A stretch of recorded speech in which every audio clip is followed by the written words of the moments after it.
Hey, what is up, guys? We are back with another coaching session for the six of you, or at least I think it might be seven of you now. I'm confused a little bit because I think he listed seven different people. Yeah, one, two, three, four, five, six, seven. So, um, hopefully there's seven of you, and I'm not getting confused here. But I guess you like rotate out once in a while for one of you guys. Well, in any case. Today is going to be the one-on-one sessions, so I'm going to be going through all of you and giving you each around 17 minutes. I just have a timer pulled up on my side here so that I can kind of give you all even times, and that way, on top of that, we can get around to all seven of you kind of at the same time here. So yeah, let's just go down the list. First off, we'll start with Rupert's, and then we will move on from there. So, yep, I'll just timer started. It'll just be a minute while I'm looking for something to talk about. We're on Far to start off. Step. Unfortunately, I can't even ask you what heroes you want to go over, but I know you don't. Oh, that's unfortunate. I can't ask you particularly what you want me to actually review here, but you weren't playing Pharah previously, so I'm wondering like if you wanted to go over Pharah or not, because here you're on Ashe. Yeah. What to be safe? Why don't we start off on a different person, since and I don't know if Dominic plays Mercy very much. So I guess let's skip forwards here. And then I guess let's go on Reach. On Ryan? I think you play Ryan. Question mark. Hopefully you do.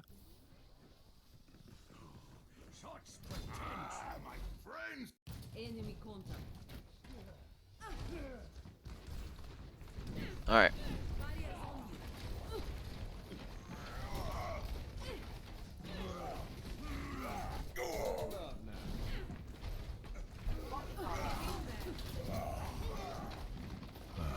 Okay, I like the aggression and backing up there.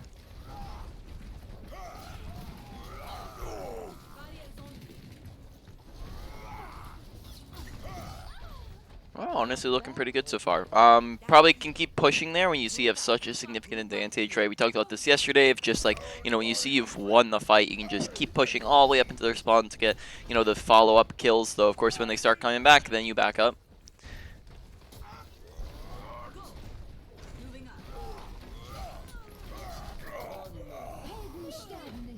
Alright, so we're pushing forwards quite a bit to start swinging. What I'd like to see instead is us utilizing this corner a little bit more. Now, it's not really a very sharp corner. It's a little bit of a rounded corner here, but it's still a corner.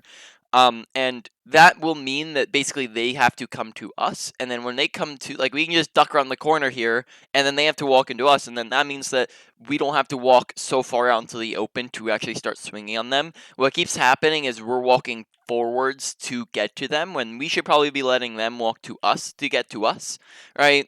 It's the same thing except for we're just gonna get a lot more health and shields and basically get more value out of it and stay alive longer. So just positioning wise, make sure playing the corner there rather than just pushing so far forwards. Hand me Reinhardt does not have Shatter.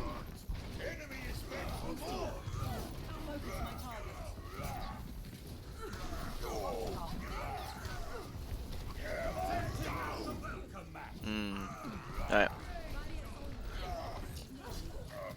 Like the aggression, but unfortunately your team's not with you. Pay attention. We got to pay attention to our surroundings, right? Awareness is kept happening yesterday all the time with you guys, was that we just weren't paying attention to where our team is. So this is coming in at awareness, right? Making sure that we are looking at our surroundings so that we know whether or not our team is alive or dead, right? So here we need our team to be with us, otherwise we can't go in. So before you're going in, pay attention, where's my team? And then therefore that death was just a lack of awareness, right? And we talked about how deaths are really, really bad, right? So we don't want to be dying all the time.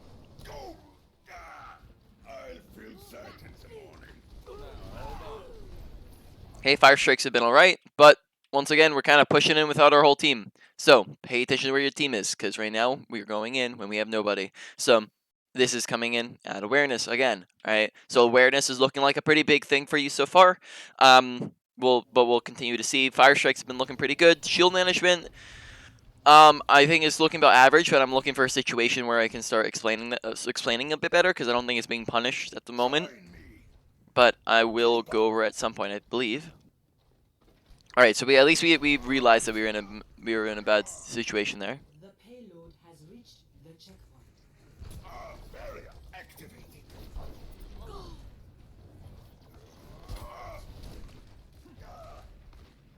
All right, here, standing very, very far out in the open.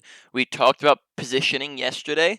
So I don't want to like go too far back into it, but remember, good positioning is the usage of cover, whereas bad positioning is the absence of cover. Right here, we're standing smack dab in the middle of the open. Well, yes, we do have 1,300 shields, but the problem is that shields can go down, shields break. There's abilities that go through shields, such as Fire Strike. They can flank around our shields, and that means that if any of those happen, it means that we are just smack dab in the middle of the open, and our team can't help us at all, right?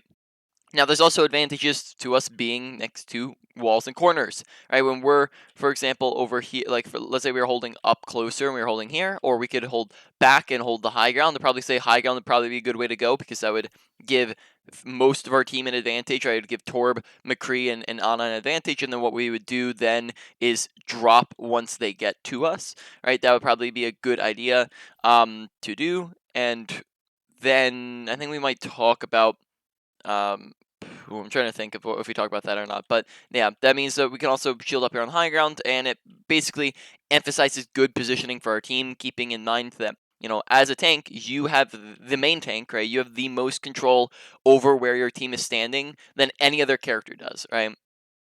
Mercy doesn't have control over where your team's standing. Ana doesn't really have too much control over where your team's standing, right? But you do, right? As a Reinhardt, your team's going to be following you around, so that means that when you have bad positioning, you're going to have teammates who follow you into bad positioning. So that means that we want to use good positioning and use cover properly. And then on top of that, when you keep your shield inside of walls, then that means that only half of it is visible. And then that means that they can only shoot at half of it. Right? I might give you an example of that later on.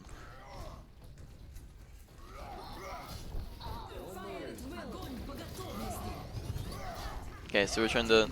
Yep, we're watching for the shatter. Good job. Adaptive circuits engaged. Honor. Good watching your health bar. Looks like we have good, so far our aggression has been pretty spot on. We have some slight awareness problems, yeah. So they're just kind of melting through our back line. I probably would say that we wanted to play a little bit more aggro when we had these advantages. Like right here, we got a pick on Reinhardt. Right here we're 400 HP.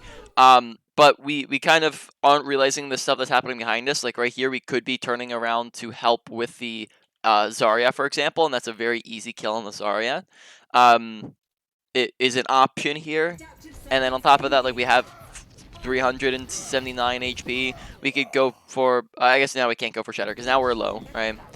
But there we had the option to turn on the Zarya. Yeah, okay.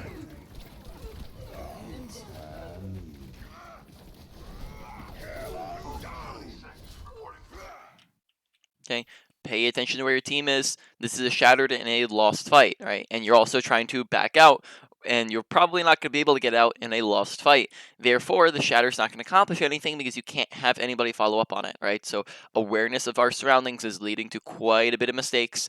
And then I'd probably say so far, positioning's maybe coming up as another thing to work on. We'll do a quick review, main points at the end of your time here.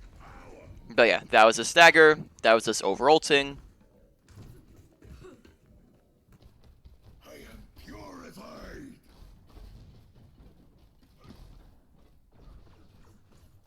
Don't worry, my friends. I am your shield. Helden sterben nicht. You're fine now. Get in there. Enemy is back in Alright, it doesn't look like we're using charge very much. So, for example, when we landed the Shatter on the Zarya, that'd be a good situation to use charge if you know that you're not going to finish off a kill and you're trying to burst something. Charge is a big burst damage. It's 300 damage, right? So if you're trying to finish off a kill in a shatter and no one's dead, and then you can charge at the very end of the shatter before they wake up. Here, for example, we could charge the Zarya, right? Like nobody's looking at us. We know that they're all looking at our team on point, and Zarya's in this little tiny corridor where she can't really get out of too easily. We just charge this out, like, pin her into the wall, and then we've just done 300 damage, right? So, like, very easy to charge to go for because she doesn't really have anywhere to run, right? Then we drop, then we could charge after Reinhardt shatters here, right? We miss the shatter. Make sure paying attention to that because that is our job to block. After this, we could charge this way, right? And we can actually charge Zarya or Echo. This is there's very low likelihood that we miss, and it's also not very dangerous. We have a nano boost, we have a full HP, we're being pocketed by both supports, and this is a this isn't the shortest charge, but it's a pretty short charge that has a lot of cover. We just go through this, pin into the wall, right through here. That is pinning two people, one or two people, right? Depending on who you get, right? Either or.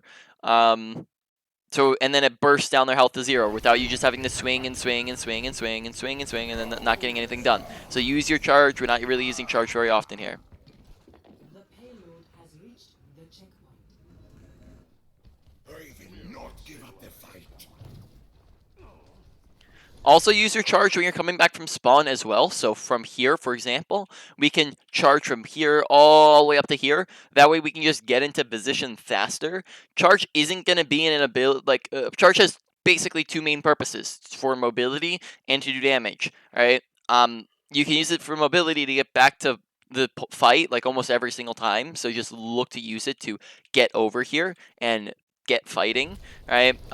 Because you're probably not gonna need it anytime soon. All right, so I think we're gonna have to talk about shield hopping real quick. So we're at 450. Let's talk about some shield hopping. Just bring it back a bit here.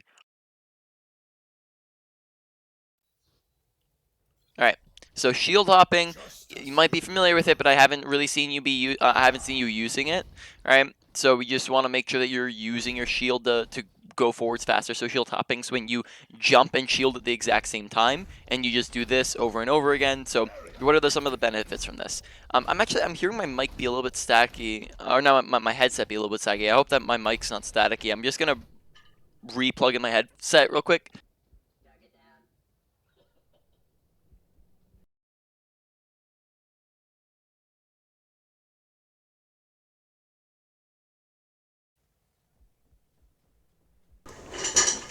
All right. Mic on. All right, I am back. Sorry, I had to make sure my mic wasn't staticky there. So shield hopping, jump, shield, jump, shield, jump, shield. So two different purposes for this. First off, you're moving faster. And then if you just hard shield, if you're hard shielding and walking forwards, you move very, very slow. The other thing is that when you do this, you are rotating your shield health with that of the health of you and your teammates behind you, which means that your shield is going to stay up longer while also not dealing enough damage to your team to actually kill them. Now, if you see that you're low or your team is low, of course, just hard shield, just keep it up there. But besides that, if you're trying to cover space fast, right, if you're trying to push in fast or you're trying to back out fast, you want to be shield hopping because it's going to get you in faster and while also preserving shield. If you are in danger, then you hard shield.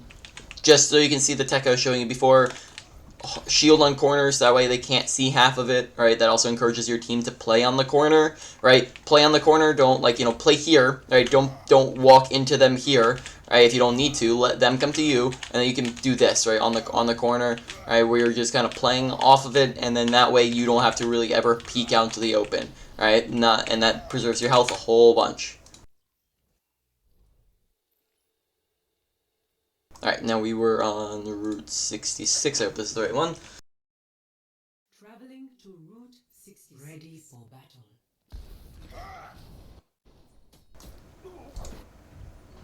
Alright, so notice we're just going to kind of walk forward slowly here with our shield up.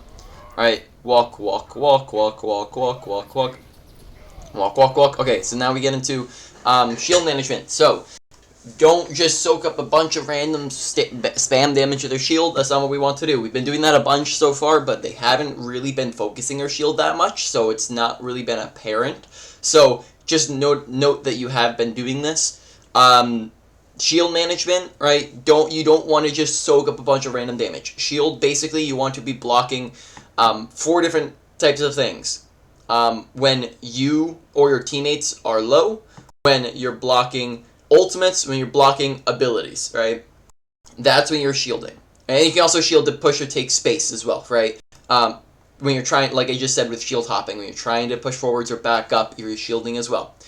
But when that's not needed, make sure you're not just soaking up random spam like Echo and Kree shooting at you and Zarya shooting at you, because it's not necessary when you could just be using cover properly, or you could be shield hopping in.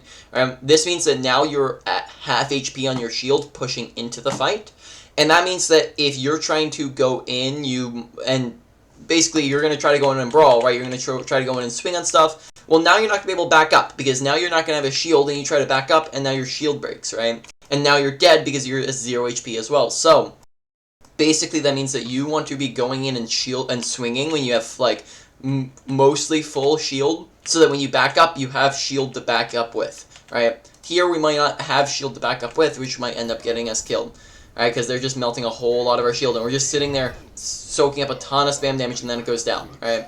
Try never to let your shield go all the way down. Always try to keep a good, like, 200, 300 usually is a good number. Like, try to keep 200, 300 health left, because that's kind of think of it as, like, your emergency shield, where you can use that to block something if you really, really need to, right? So, for example, here, like, if McCree's high nooning, and you see, oh snap, these guys are out in the open, you'd have an emergency shield to just run out here and soak up one of the shots, right?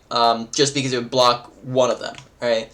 So that's what you'd use your emergency shield for. It can also be used to, like, block a shatter, for example, right? On top of that, whenever you don't let your shield break, it actually doesn't go on cooldown, and actually you'll get that shield, the shield back faster than if you let it break, right? So you just don't want it to let it break, because it'll actually start charging faster.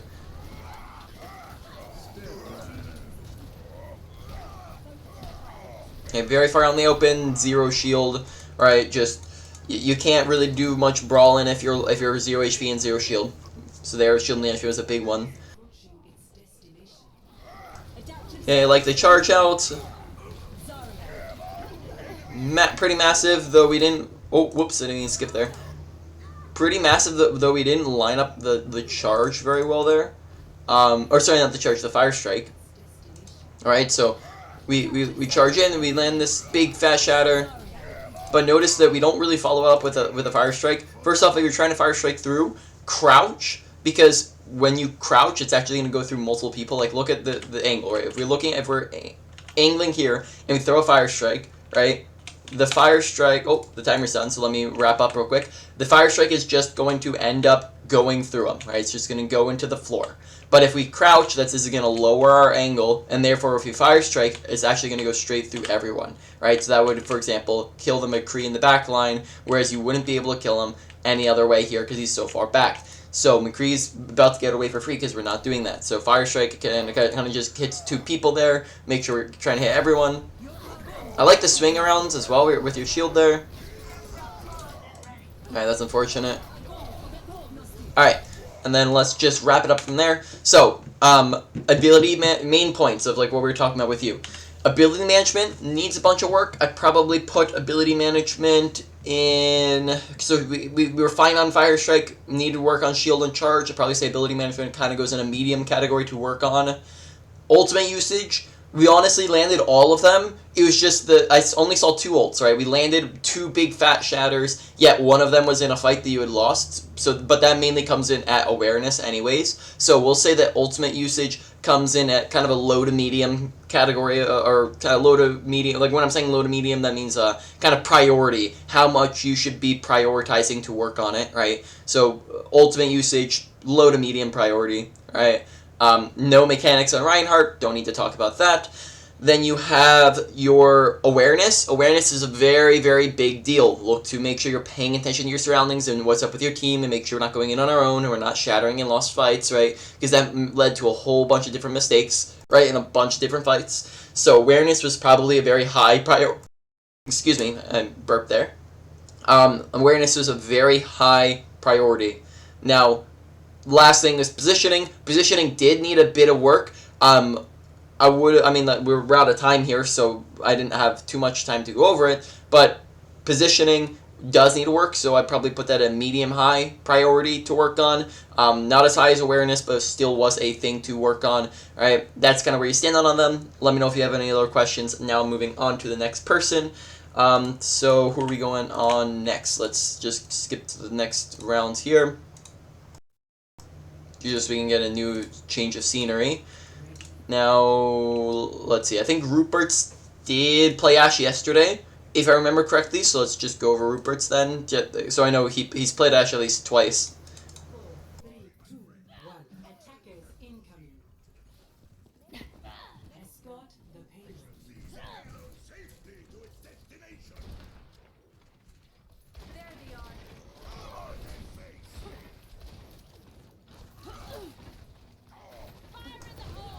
Nice Dynamite Man.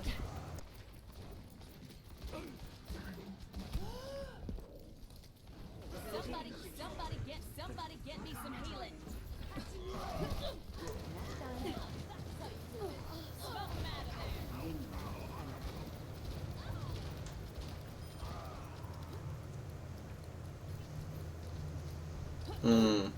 Alright.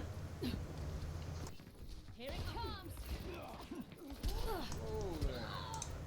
Oh, so here just be very, very careful when we're peeking the high ground, just because we're down our whole teams, and on top of that, the high ground's just it's risky. Like it's good positioning, and like that we're up here, we just have to be careful because it is pretty risky when we're up here on our own. So we hear McCree on our left, make sure we headshot him, and then we just there we had an opportunity to shoot, but I don't think we did. Like it seemed like we had a slight delay, so just make sure you're shooting there.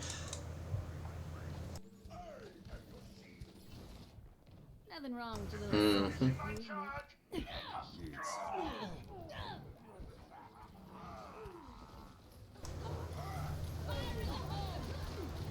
Okay, your left click has two main purposes. So unscoped shots, right? Unscoped shots you use when you're really, really close to something. So for example, when you're on top of, when the McCree was like on top of you, that'd be a good example to use a left click.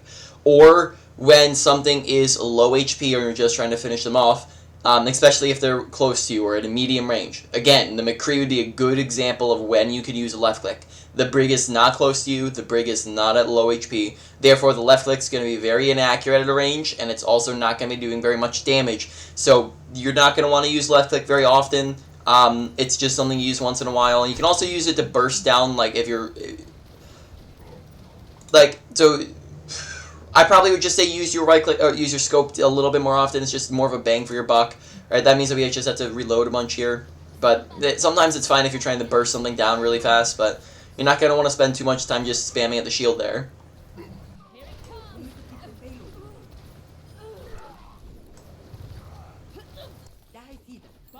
Oh, very nice Bob placement. I like it. Really, really good Bob placement. Okay, so Bob, good timing, good placement with it, so ultimate usage was looking pretty good there.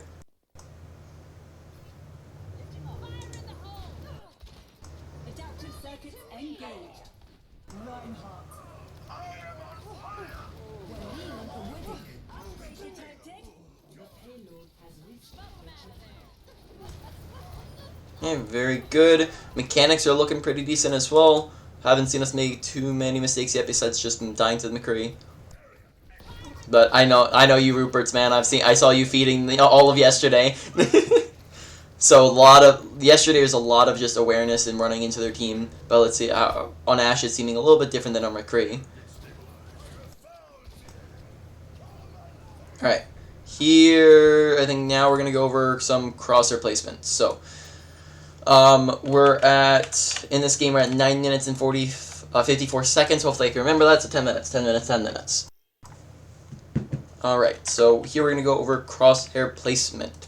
Also, this is something I forgot to say at the very beginning of this, for all of you guys, if anyone's still here, is just keep in mind that a lot of this stuff is going to apply across multiple different characters. So you might want to just stick around for even other people besides you, but if you don't want to, that's completely fine. Just watch your part, and then I have other YouTube videos where you can come for more one-on-ones if you want more like of your character in particular, but you are going to also find some value out of other characters as well. But continuing on, your Ashe. Crosshair placement, basically, crosshair placement is placing your crosshair in the best place possible to hit the easiest shots and the most shots. If we are aiming at body level, which is where we are aiming in-game there, and we're walking around aiming there, it means that we have to adjust up and to the right or up and to the left to hit a headshot. The further we have to adjust, the harder the shot is to hit, right, than if we're just going bam, bam. It's a very easy, smooth shot to hit because we're already aiming our crosshair here at the head level. So this means that we have to adjust less, and it means that these shots are therefore going to be easier to hit headshots, which obviously do a lot more damage. Headshots do a lot more damage than when we're trying to hit body shots,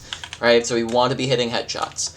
Now, that also means that when we're coming around corners here, right, or shooting down a corridor, shooting at shields, right, if we're aiming body level, all these shots are just hitting body level naturally. But if we're aiming head level, we turn this corner, and all these shots are now hitting head level naturally. Oh, I hit a body there. All shots are hitting head level naturally just because we're already aiming there, right? So make sure we're keeping across our head level. That's a big first major step to crosshair placement. On top of that, just place your crosshair where we know people are going to be, so we're pre-aiming head level around this corner to the right, right? That way when he comes, it's very little adjustment before we get the kill. And we know he's on our left, so we're pre-aiming head level as we're turning the corner. Bam, already looking at his head. Right? These guys are on a little bit of a slope, but they're looking down a little bit. So on a Torbjorn, we'd look lower. On a tank, we'd look higher. Here, we're going to look a little bit lower on these guys, so when we turn the corner, we're pretty much already looking at his head. All right? That is crosshair placement. Make sure we're using it properly. And we are at 10 minutes in the Dorado game, or the Route 66 game. Traveling to Route Ready for 66.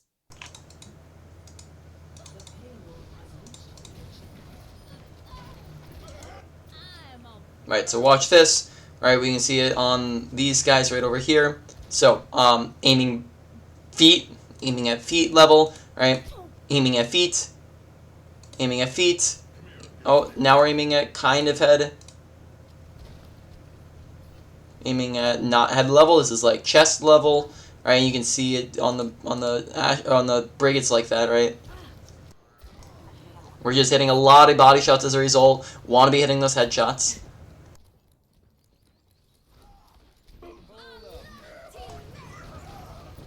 Yep. Aside from the body level shots, though, we do have very good tracking, and we're hitting good shots. So good mechanics, even if we are just hitting a lot of body shots. But make sure we're still trying to hit the headshots. Oh, Doomfist is 1 HP there. Pay attention to health bars, awareness, right? This is part of awareness, is paying attention to people's HP, because right there, Doomfist is 1 HP, right? If we're looking at Doomfist, right, look at his health bar, 1 HP, man. We can just tap that super easily. We don't have to back up immediately here, because we still have 145 HP, right? That's a very easy kill if we're just paying attention to the Doomfist.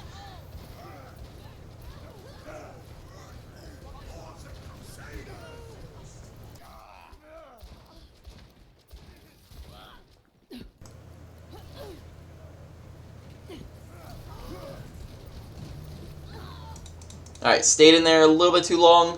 Again, back up after fights are done, or look to let them kill you, because that was a stagger, right? Look at where we are in comparison to the rest of our team. They're trying to fight a fight while we're dead. Let them know, hey, I'm dead, so don't push in without them.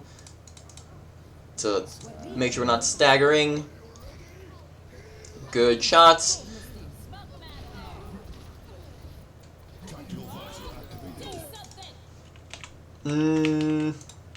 One, two, three, four, five. 1, 2, 3. Probably would say that. Oh, that's a hard one. Honestly, one ult maybe was needed, not 2. So just make sure we're communicating those ults, right? Because we probably didn't need Bob and Visor, just one or the other, because of the fact that we were at a pretty heavy advantage there. Right, I like the positioning here. Positioning so far has been pretty decent. We've been taking good high ground positions.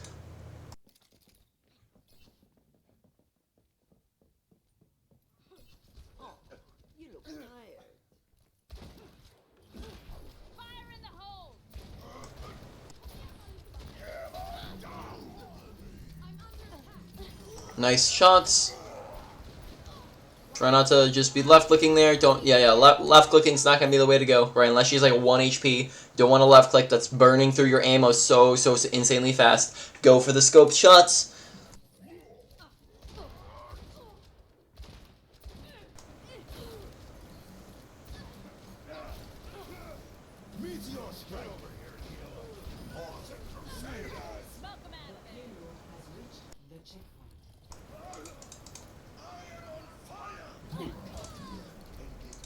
Alright, so far, honestly, you've been doing pretty great, man. But, yeah. Other games, I've seen a lot worse coming from you. This game so far has been looking like it's one of your A games.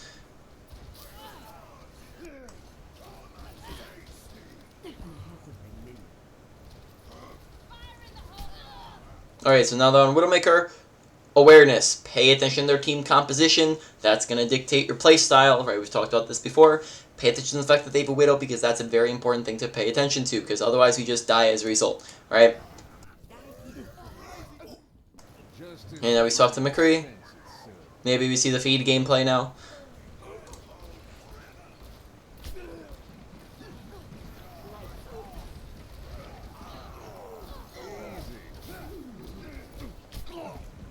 Alright. Honestly, that was, we lost the fight before we even got back there. You guys might not have wanted to fight it while we were down in person. Group up here. Form up here. We need to keep this moving.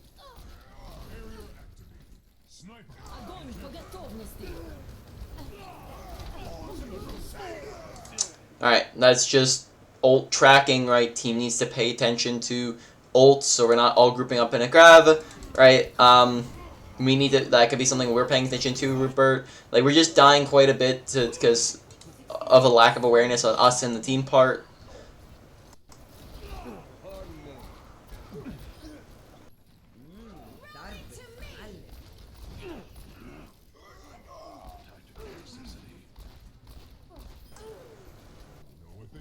Alright.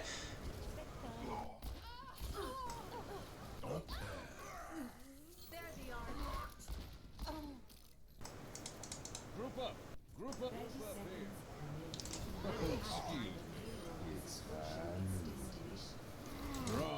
Alright, when they have to touch point, where's the one place they have to go? Oh yeah, point, right? They have to touch point when they're going to point, and therefore that makes it the most dangerous place for you to possibly be. Instead, probably the best place for you to be would be up here with Ana, right? Probably not on point. Or, second best place would just be to take a back angle here real quick, right? Basically, that means nobody can get to you and you have a free reign with a high noon over all of point, right? Without putting yourself in danger. Here we are very much putting ourselves in danger. Watch your positioning. Right? Make sure we're not this close to people, because that just makes it very, very easy for Doomfist to come out and punch us and kill our high noon, right? Good ability usage there.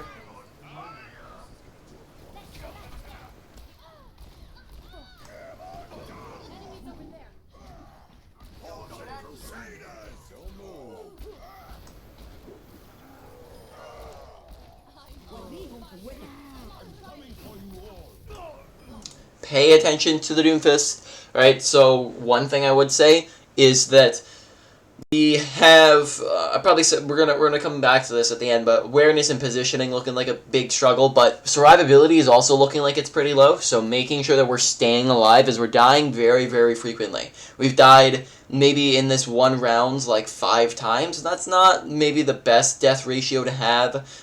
Make sure we're staying alive, right?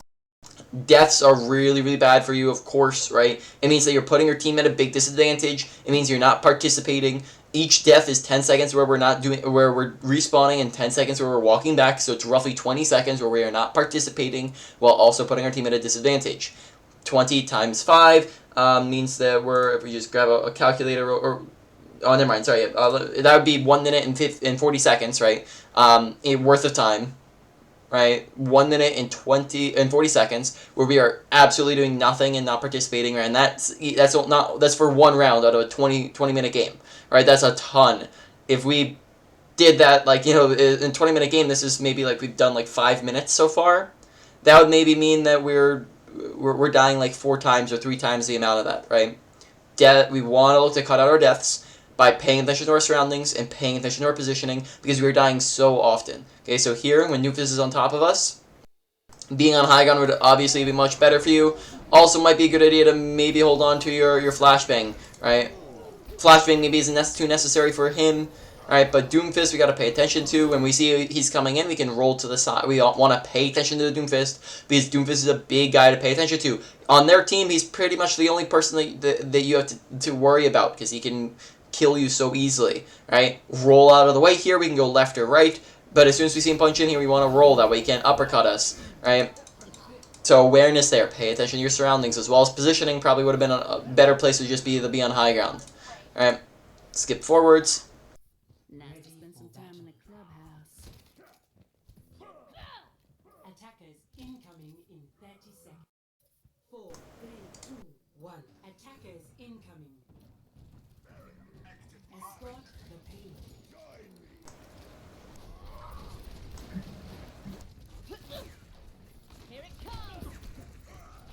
Okay, probably like to see you take high ground and stay high grounds, right? You can just sit here, peek, shoot at them from up there. It's not too dangerous. You can drop if it gets dangerous, but from this angle, we're not going to be able to really shoot at much, right?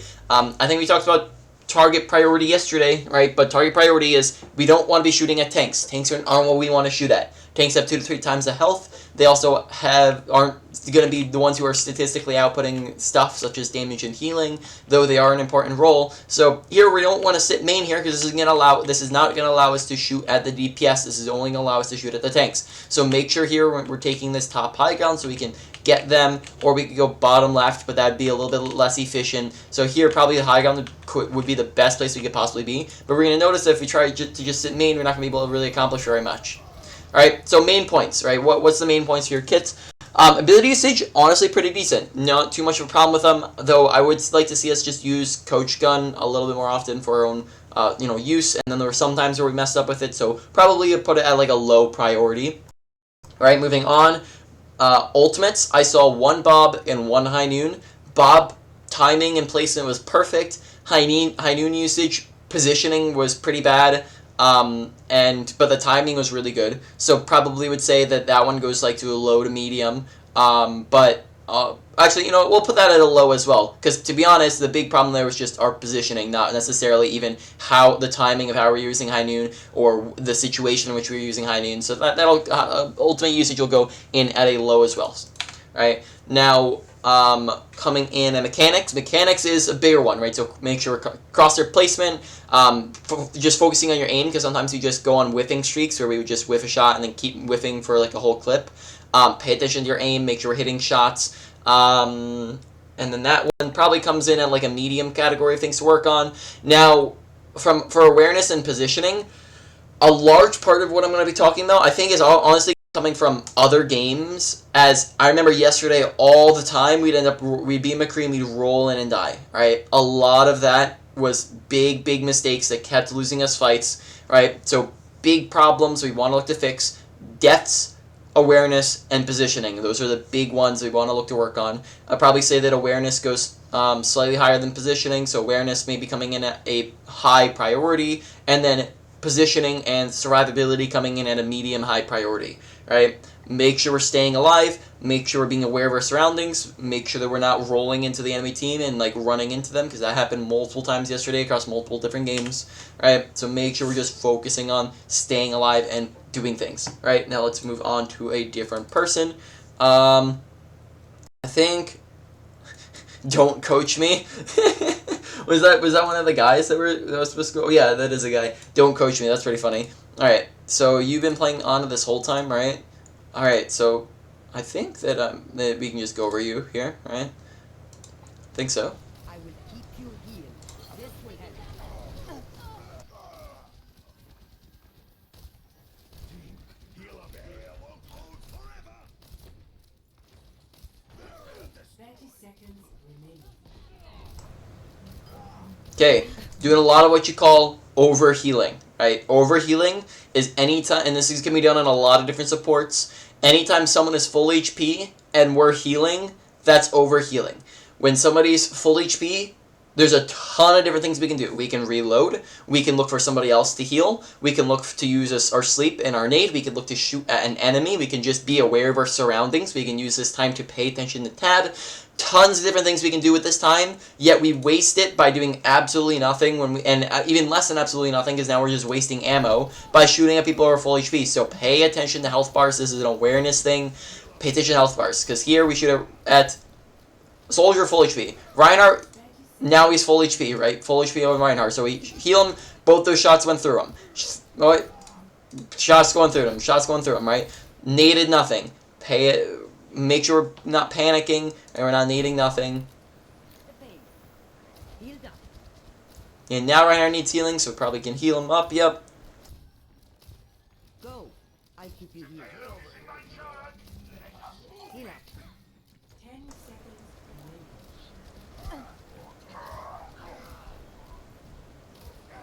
It's just a scratch. You'll be fine. Right. So, two things. First off, positioning. Ana is a mid-range character. She is not a long-range character. Though Ana is very capable of playing at a long range, she does not prefer a long range. For the main reason that Ana wants to land abilities, right? And it's going to be a lot easier to land abilities when you're closer because they're projectiles, and projectiles are easier to land at a closer range. They can also get blocked and dodged much, much easier when you're tossing them in from super far away. And sometimes people can even just walk out of the way of them, even without them meaning to, right? So, now, ability usage, especially nade. Very, very important. Nade is how you do a ton of work on Ana, right? Nade is how you as Ana have carrying potential. When you land a big fat anti-nade, it can be more powerful than when you use a nano boost, right? So like a 6-man anti-nade, 5-man, 4-man, it can get more work done than when you use an ultimate, and this thing is on a cooldown, right? Really, really important ability, yet so far I've seen us use it 3 times for healing, and one of those times, like, I don't even think it was super necessary in those situations, right? Now, sometimes, like, how we can look to use our anti-nade. Well, first off, nades, you're going to want to basically look for anti-nades every time you're using nade. Now, that's not going to happen every time because you're going to need it for healing, right? So, to give you some percentages, usually you're going to be using anti-nade about 60% of the time and a healing nade about 40% of the time. And you are healing nading if you or your teammates are in danger, so you're critical or you're about to die, then you can use nade to burst your health back up to full, right? To heal yourself or heal your team. That's fine. But make sure we're actively looking to get on the enemy team, because not only does that put them all not let them all heal, it also can put them all at low health, while also, like, for example, like, let's look at the soldier's health here. If we landed a nade on him, now he's stuck at 1 HP for 4 seconds, which almost guarantees that he dies, right? On top of that, when we land a big fat anti-nade, let's say we landed on everybody on their team, this means that a good offense acts as a good defense. When we land an anti-nade, they have 2 different options. Either they push or they don't push. If they decide to push, then great. They're feeding and you get to kill them while they can't heal themselves. Right? If they don't push, then now you've just created space for your team, and now we're taking less damage because they're not pushing into our team. So we've used nade to create space. So use anti-nade. So far we have not used anti-nade. Огонь по готовности. في الامتحان يكره. Okay, so we're on a bash in here.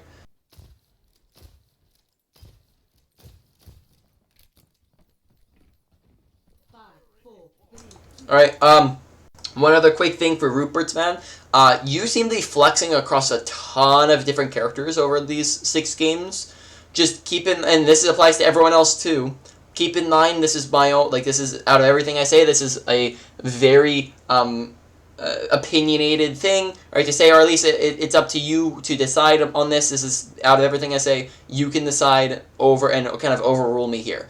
If your goal while playing the game is just to have fun and meme around and play and whatever, right, go ahead and play whatever characters you want to play, right? I don't care. But if your goal is to climb SR or to improve or to win games, then my recommendation would be to play less characters, right? Right now I've seen you guys, some of you guys playing a ton of different characters, and I've also seen you guys swap roles a ton, so that, like, this applies to all of you. So if let everyone now know if they just stopped watching and after their part, right? You guys are swapping roles a ton, and that's actually going to lead to you not having very much time on each character. You're not going to be able to practice them. So for example, let's say we just play 6 different characters, right? That means, and we have 600 hours, that means we roughly spread 100 hours on each character, right? Now let's say we drop that down to 3 characters. Well, now we've doubled the amount of time that we have on each character down to up to 200 hours on each character. Let's say we move it on to, we just do 2 characters. Now we've tripled the amount of time that we've put on those characters, because now we have 300 hours on each character. So when you focus in on characters, yeah, every single character in the game has different, especially across roles, has different play styles, different positioning, different ability usage, different ultimate usage. So when we keep swapping around, we're never going to really be able to solidify like a character play style. So we want to get used to characters, especially if you're looking to just climb. So focus on 2 to 3 characters is my recommendation, not 6, 7, 8, and definitely usually not across roles. Though of course, go ahead and do it if you're just doing it for fun.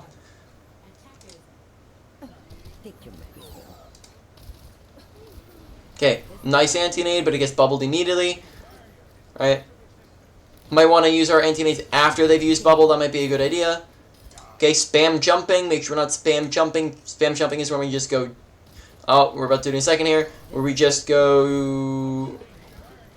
Oh, come on, we're not doing it here. What the heck? Where we go jump, jump, jump. Right? Where we just kind of holding down the jump button, jump. Right?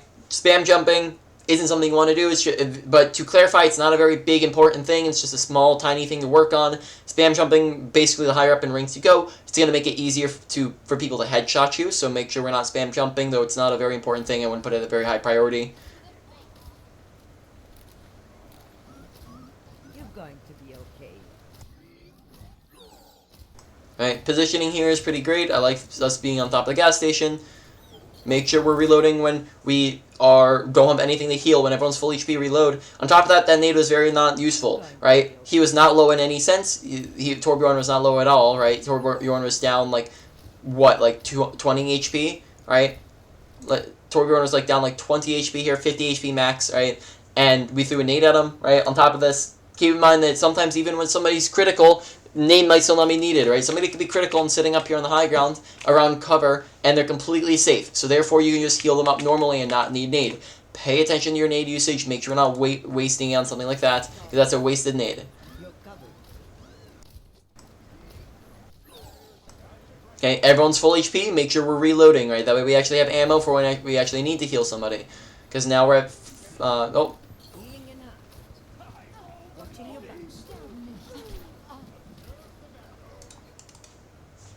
Okay, McCree's going around to our right. We heard him, so just make sure we're paying attention to him.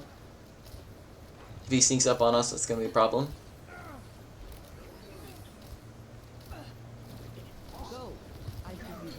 Okay, unnecessary heal nade. Right, not low, not in danger. Alright, and then we nano low Reinhardt, which is fine here. I have not seen us use sleep once yet. Alright. And I'm not, and oh yeah, there we go, we missed a sleep, right? Ability usage is looking like a pretty massive thing. Use your sleep. On their team, they have, the only time you'd ever hold on to sleep, ever, is if they have flanky characters or a dive, right? If they have flanky characters, like Trace or Genji, right? If they like 1 or 2 of them, then we'd hold on to our sleep for when they come at us. If they have a full dive, then we'd hold on to sleep and nade, right? But if they're not running, they don't have any flanky characters besides like maybe Kree, but he can't like get on top of us very easily. We're not going to hold on to sleep. We're going to use it very regularly. Use it more often, because right now we're not using it very much at all. All right. Also, anti-nades. I've seen us use 1 anti-nade so far. Ability usage is the big ones so far. Positioning's looking pretty great. Awareness, not seeing too many problems with awareness. Unnecessary nade. Right, we're not going for anti-nades. Really, really powerful, important part of the game. Sleep just doesn't hit anything yet. We haven't landed any sleeps yet. Alright, so we just want to make sure we're putting a lot more emphasis on our nades. really, really far back positioning here. I don't think that we had a reason to drop from high ground, so keep the high ground positioning. We didn't have a reason to drop, and the high ground positioning was really, really good for us. I like that positioning. But here we just kind of dropped for no reason. That was a good healing nade. Probably one of the only good healing nades we've had so far. We had 2 people who are critical, and we bursted them back up to full HP, and I think we were also out of ammo as well. So that was a situation where a healing nade was necessary. Okay, we have a nano boost here. Probably want to, this is in between fights. In between fights, always rotate to the best positioning possible, so we might want to retake high ground here. Actually, never mind, the fight just started up again pretty fast there. Okay, so we have Bastion, we have Bap. We can probably just nano Bastion here, or nano Reinhardt.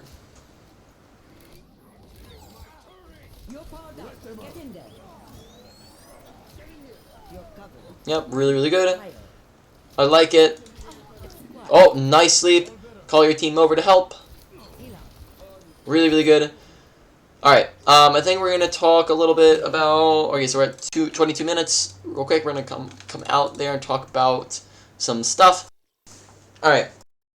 So, 2 main things on Ana. First off, your different types of scopes. So we're just going to go over unscoped versus scoped here real quick.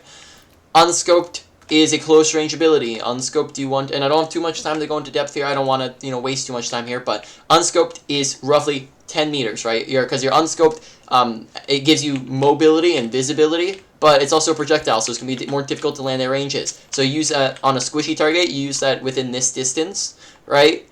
And then on a tank, since they have bigger hitboxes, you can use it within this distance. We are using it much, much further away. At max, if you feel really comfortable with your unscoping, because it looks like we're using it quite a bit, then you can use it maybe 5 meters further. So you can do this on a squishy target, and you can do this on a tank. And go ahead and do it if you feel comfortable with landing unscoped shots.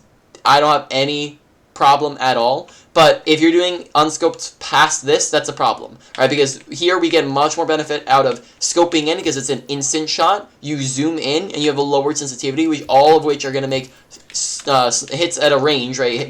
Landing shots at a range much more accurate, right? In comparison to an unscoped shot. So we want to make sure we're scoping in when we're at a distance, whereas we weren't really doing that.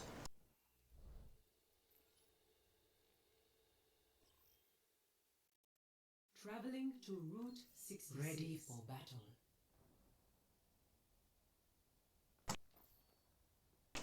Alright.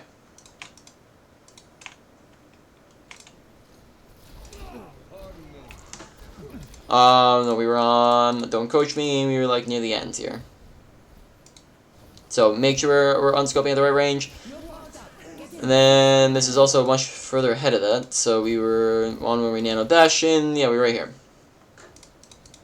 So again, we're on like kind of the low ground again for no reason. Make sure we're repositioning back to the high ground. These guys still have time to rotate, and now we're out of their line of sight. So we probably want to be up in the high ground. Oh, snap! I forgot to Sting. I was gonna go over one more thing, but I forgot to do it because that guy joined the room. That's fine. We'll maybe leave. I think this game is gonna be done, so we'll just join a new game and go over it at the very end here. Unnecessary heal nade. Overhealing when people are full HP, just reload, do something else. Alright.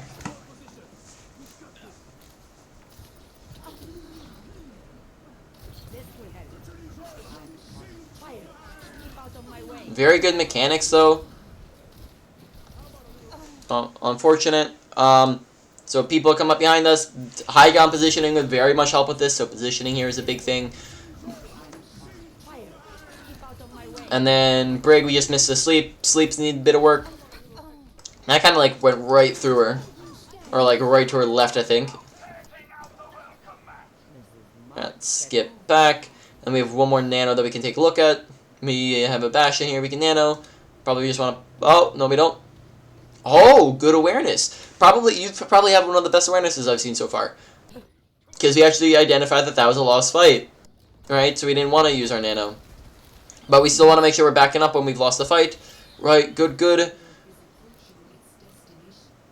Oh, no one touched. Alright, make sure Bastion's just going in. You guys need to pay attention to where the cart is. Just yell at him to go touch point and pop a nano on him if you need to. There, because we don't end up touching point when we probably should have. Alright, we probably could have gotten. We probably could have actually won that if we had. So now getting in for one last tech thing, right? On a nade, how you can look to land long distance nades, right, is actually by doing this. So this only works when you're scoped in, so make sure you're scoping in. Take your ult charge there at the bottom, 2%, you're going to line that up with an enemy, and that nade's going to hit them from any height, any range. Here, when we're on even footing, we're actually going to aim more towards the Q. And now we're actually going to be able to land the nade from this distance on him. Alright, so this is how you can land long-range nades or mid-range nades on people, right? Now, moving on to main points. Ability usage, probably going as number 1. Ability usage, we just didn't use sleep very often, and we also whiffed it a ton. I also used one sleep effectively. Nade, we used it a ton for overhealing, and also we didn't really go for any anti-nades. Make sure we're going for anti-nades. Big part of how Ana does work. It's how Ana carries. If you're just heal botting, you're never going to climb an SR because you're never going to be able to do very much, right? It's kind of how Ana does stuff, and you're not really going for many nades.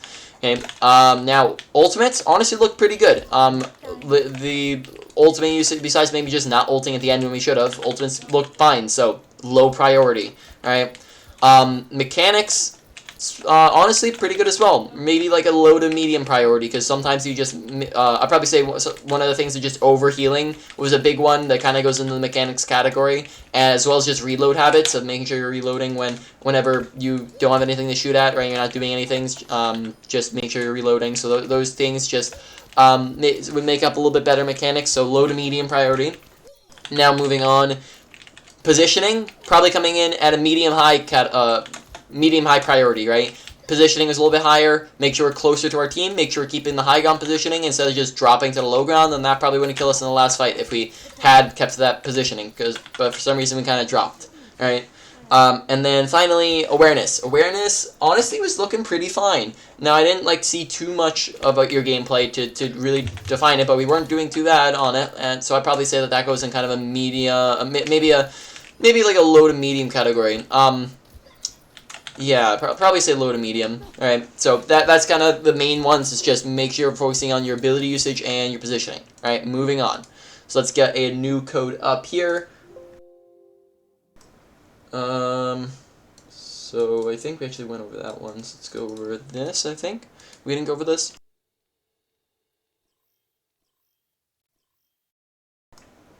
Did we go over No, I don't think we did. Alright. So we went over Roop, we went over, and he's on Zen now. Right, so just, you keep flexing around to everything here. Sir Daddy on the list? Sir Daddy is on the list, but he's playing right here. Dude, I'm so confused. It would have been a very, very good idea to ask what you guys play, because now I'm halfway through the session, so I don't want to redo the entire session that I have no clue what any of you guys play, because I was not told what you guys play.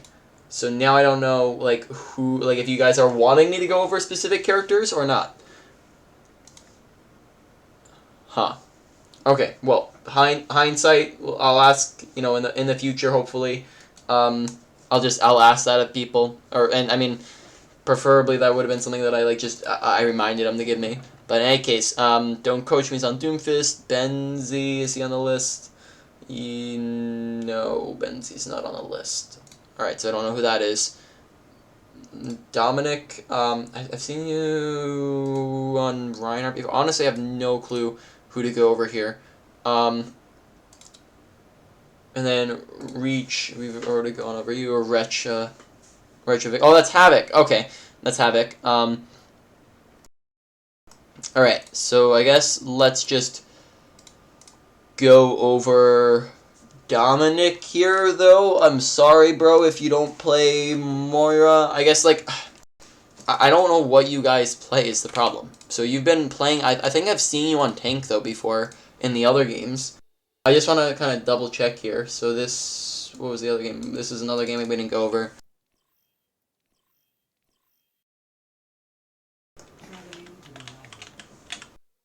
Alright, so in this game, we have Dominic on tank. Okay, so yeah, you do play tank. So I guess I'll go over your tank. Okay, you have Darth. I think this is actually the first time I've seen Darth, maybe? I don't know. I don't know if I've seen Darth a whole lot. Sorry, this gets confusing when there's 7 people. Okay, let's go over Darth then. For this game. Since I didn't see him in any of the other ones we just went over. Alright. Starting the time. I think we're going to have to go down to like 16 minutes here because we're running out. Alright.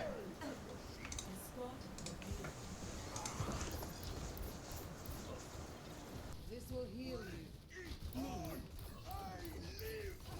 Flight routine activated. Okay. Make sure we're only using our... there we just missed every sticky, and then make sure we're only using Beeb when someone's half HP, so pay attention to his health bar, because he was most certainly not half HP there, he was actually full HP.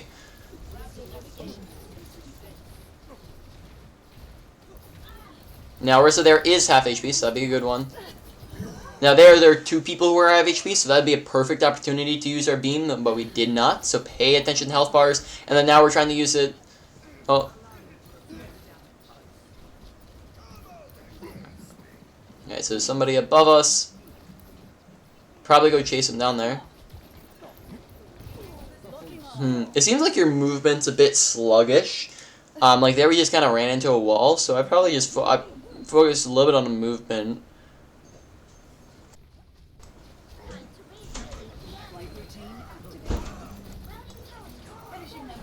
Very good. Okay, I like that we're using our abilities pretty frequently.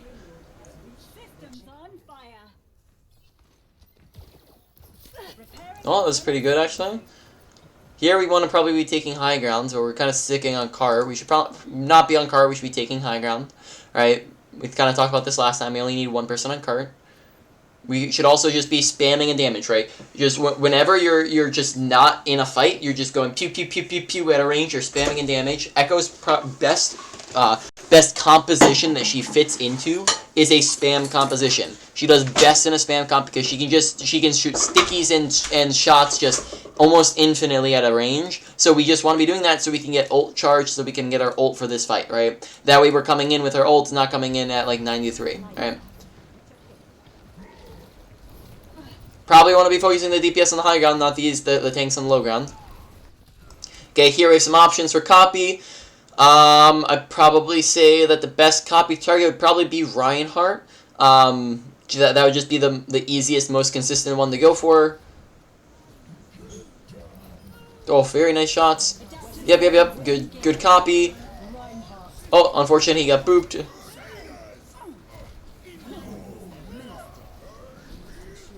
Very nice fire strike. Okay, honestly, really good with the ult there.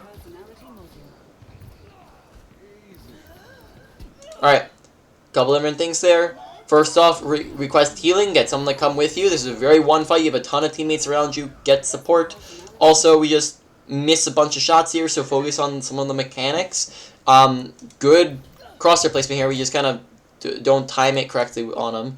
And then also just, you could use your fly here just to confuse him, right? Mix it up. Yeah, it's a really big burst, and he's not gonna. He used his flashbang here, so he's not gonna be able to flash you out of it or anything like that. So here, for example, we could just fly in past him like this, and just turn around, and then boom, we've just gotten the jump on him, right? But here, because we're just kind of approaching him normally, it gives him a perfect opportunity to kill us. So the fly would allow us to outplay him, but we don't use it, right?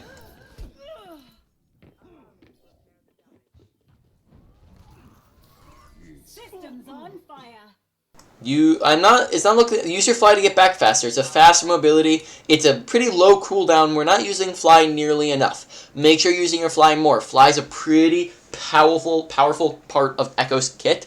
Want to make sure you're using it. Use it to get to high grounds. Use it to contest people on high grounds. Use it to get better angles, right? We can use fly basically to act as a temporary off angle. Like we can just pop up here, toss in a right click, and spam a little bit, and then just drop back down, right? Use your fly more often. Get up high in the sky. Don't fly straight up though if there's like a DP, like a McCree right next to you, right? Of course. Here, okay. Dominic, make sure you're not over-ulting in a fight that you've lost. This is a lost fight. Darth, we're walking in during a lost fight, right? It's a 2v4, right? We don't have any teammates, so this is a lost fight. Probably don't want to be going in here. This is just going to result in us staggering ourselves. Adjusting angle of attack. Okay. But We should just be spamming this whole time. We're not spamming nearly enough. So this is what you call actions per minute. So actions per minute is how often are you doing things, right? If you're comparing like a bronze player to a GM player, a bronze player is going to be kind of, you know, pew, pew, pew, walking around, looking at the scenery, la, la, la, pew, pew, pew, right? And then now you're all of a sudden, you're just hiding around the corner for no reason, and then we're going pew, pew, pew, and then we're just wandering off into nothing, right? But a GM player is efficient with every single second of their gameplay. So if they're not shooting at something, they're reloading, they're paying attention to tab, they're watching kill feed, they're being aware of the surroundings, you're looking for flanks, right? But they're also shooting a lot more. Here we're not shooting very often, and that means that we're lacking out on a ton of ult charge we should be getting, right? And a ton of just damage we should be pumping out, right? Make sure we're just shooting more and spamming more, putting out damage more, because we're not really doing that too often here. Okay.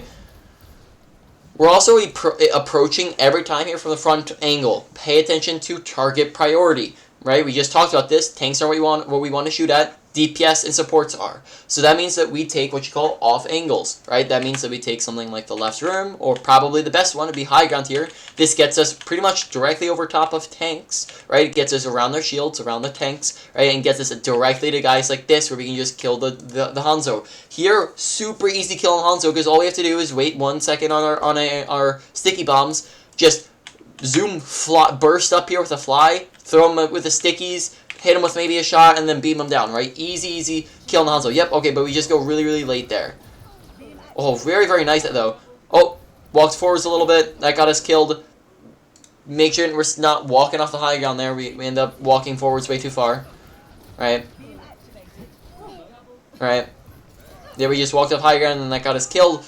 Be careful, because a 2 KD is not a KD that his DPS wants to have. We talked about this with, what's his name? We talked about this, Rupert's. Watch your survivability, because here we're dying quite a bit, and that's meaning that we're losing out on a whole lot of value. 2 KD is not what you want to be doing, because it's just not a very effective KD to have on DPS, right? Usually, like, 3 is you doing your bare minimum job. 4 is where you're just starting to do alright. 5 is pretty good. And then once you get like 10 plus, that's when you're carrying with KD wise. Here we're doing it, that's like 2 KD. Don't want to be getting a 2 KD.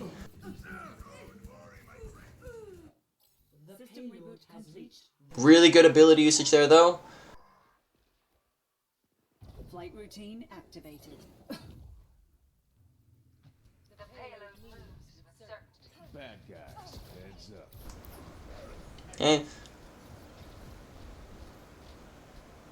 Adjusting angle of attack. I like that, good angle.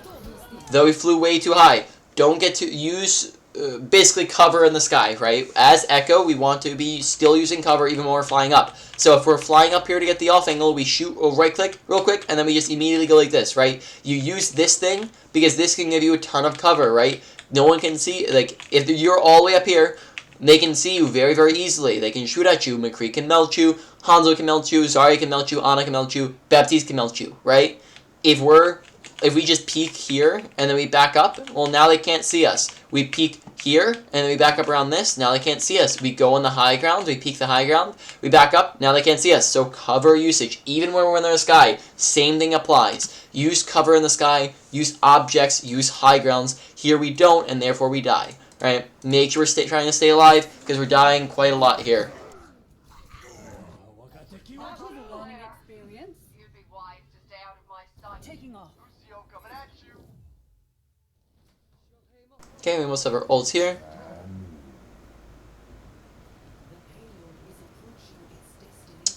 And we're not really doing a whole lot there. Oh, and then the movement's looking a little bit wonky. Just make sure we're participating during the fight here. Here, it doesn't seem like we're aware of where the McCree's hiding from, so use your audio awareness. And then we don't fly in for a super long time. Like here, we kind of hesitate. We just kind of wait in here while the fight's happening, so we're not participating. Again, actions per minute. We're kind of sitting out here, not doing anything while the fight's happening. Right? And then on top of that, our movement again is a little bit wacky. Keep in mind, if you're you have to hold spacebar to go up. Right? If you're trying to get height, you have to hold spacebar. Here we don't hold spacebar, we just go forwards and then we go underneath. Hold your spacebar, and then now we're out of the fight for another 5 seconds, right? Oh, Baptiste dropped, so good for us. But it's looking like our movement's a little bit wacky. Gotta get used to the movement, right? Pay attention to our movement.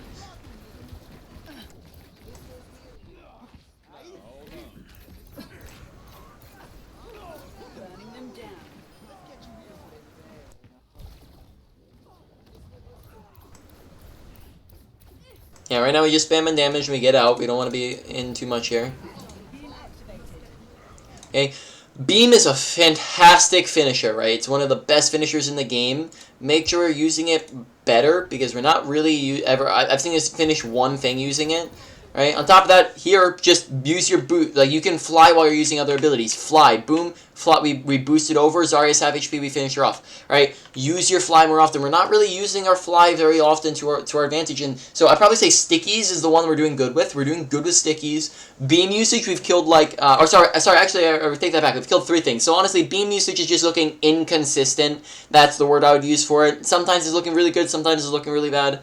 And then fly, probably would say is the one that needs the most work, or we're not really we're not using it too often, and when we do, we're just dying immediately, right?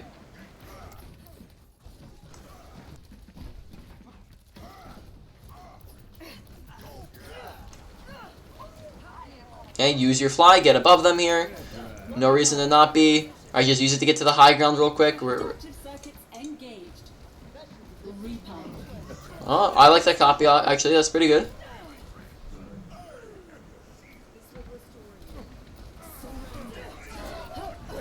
Oh, honestly, pretty good.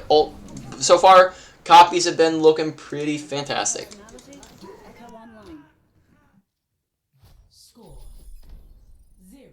I'm going to actually give you like one last minute here because I think we've been going over a lot, and then also I think we spent some time trying to look for the next map there, so I just want to keep up with the time here. Alright, skip. Okay, so we're on Junkrat now. 5, 4, 3, 2, 1. Attackers incoming. Enemy stop the payload. Alright, unfortunate. They're on a Pharah. Probably don't want to be on the low ground here. High ground's fantastic. Stay on the high ground. Don't want to take low ground. That's actually going to help us contest Pharah a little bit easier. We're also not being aware of our surroundings there, and then he just sneaks up next to us. We should probably swap off Junkrat, and I'd probably say Echo would be a pretty good target person to go to, because Echo's a pretty... Okay, I mean, if you want to go McCree, that's also fine. Echo's also... Just keep in mind that Echo's a pretty good counter to Pharah as long as you're landing your sticky bombs, because she has much more air mobility, and she can beam her down very, very easily.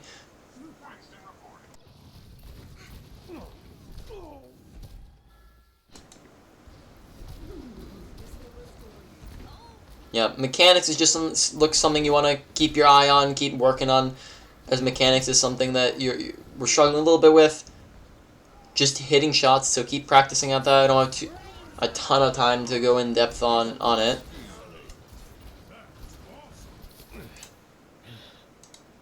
Okay, here we kind of went in super aggro to get him. For some reason, we kind of rolled into their team there. We should instead have killed him and then rolled backwards to get back to cover, right? And then we have this room that we can work with as cover, but instead we kind of roll even further into them, so that's kind of a weird roll, right? Pay attention to your abilities. Crosshair Placement, right? We can pay attention to that, so like here we're walking in, aiming at feet, aiming at feet, aiming at feet. We flashbang, we right click, right now we come to shoot at the Ana, right? Body shots, right? We go to shoot the Ana, and then, oh, it's hard to tell. Right there, right? You can see it's shoulder level. It's hard to tell with the recoil there, right? But you can see we're aiming at her body. So even if we hit these shots, we're hitting body shots, right? Watch for the res, right? That's awareness. Well, good shots there at the end. Though it's just very inconsistent shots. All right, so let's actually go over the stuff now. Okay, so. Ability use, let's think through this. Probably put the number 1 at mechanics, because across a couple different things. Target priority, actions per minute, actually hitting physical shots, right? Those were all things that needed work for mechanics, so that's going at a high priority. Medium high priority is coming in at ability usage, as we were messing that up quite a bit. On from there, I'd probably say the ultimate usage is honestly the best. So ultimate usage is coming in at a low priority, right? Then awareness and positioning. I'd probably say that positioning was one that needed a bit of work, right? We just, for some reason, like we'd sit back a lot of the times. We weren't really spamming very much. We wouldn't take high grounds. We were on the low ground all the time. We were just shooting at tanks, right? So positioning comes in at probably like a medium, maybe a medium high. Right, probably just say medium. And then awareness, honestly, it wasn't that terrible. I think awareness was maybe like a low to medium, right? That kind of that category, right? So, yep, that's what we're looking at for you. Let me know if you have questions. And moving on to the next person, we will go over. Okay, so we did Reach, we did Darth, we did Dominic. We got Mr. Smooth, who I'm not too sure what you play.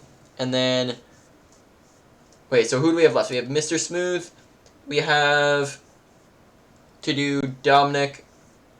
And then, I don't think we did C Daddy.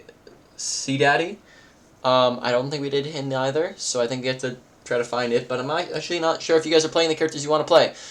Dominic, actually, I do think you play tank. So let's go over your tank. You're on Roadhog.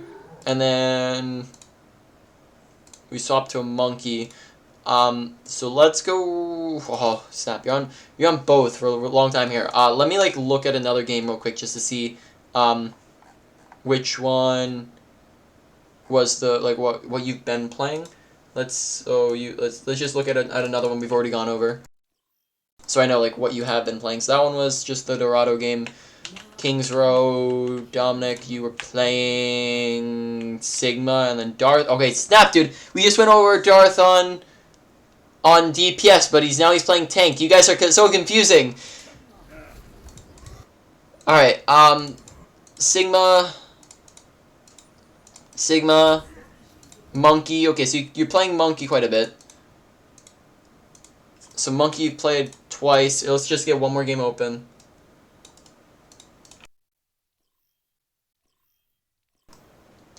Alright,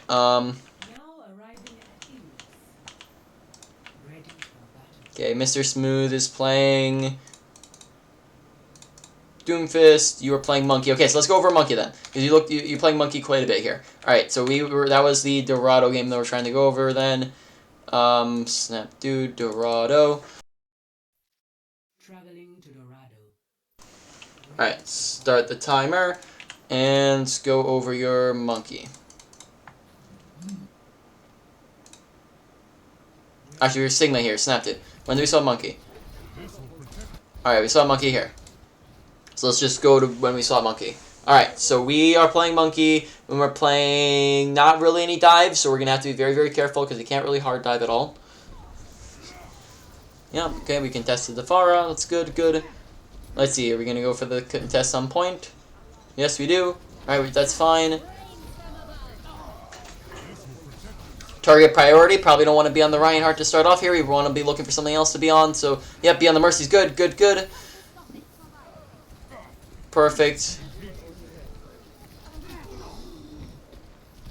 Yeah, okay. We were kind of engaging into a lost fight there. Continue on.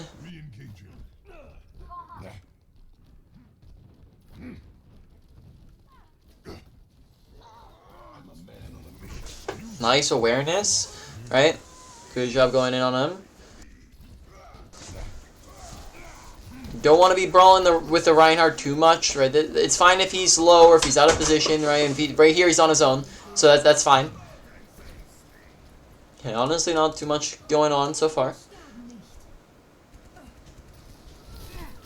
Soldiers on the high ground. He's been shooting at us for a good like 15 seconds, and we haven't really noticed it, right? He's going.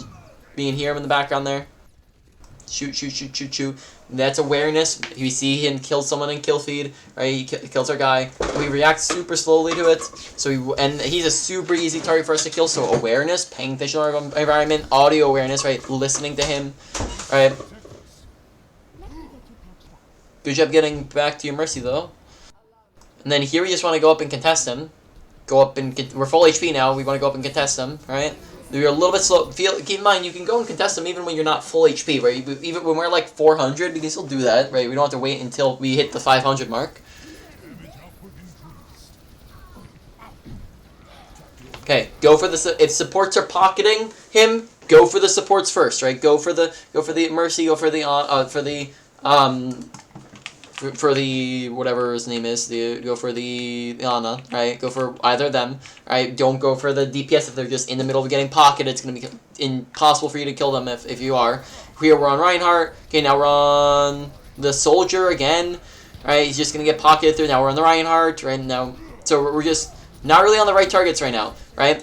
Focus the supports because they're just gonna pocket the Reinhardt and pocket the soldier, and look at the supports. So the supports are both 1 HP right now, right, on the top left, right? We can see they're 1 HP. So target priority. This is a big thing for a lot of you guys, right? Shoot at the right things. Here we're not shooting at the right things, right? So focus the supports when they're pocketing the DPS.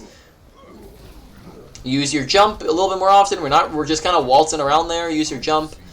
So ultimate usage, I think I like the timing with that, but it seemed like we needed to get a little bit better at just jumping over to people and juggling and being on the right targets. Good job getting out though. It seems like we are paying attention to our health bar. We're never like super deep, so that's really good. So our play style's kind of on point there.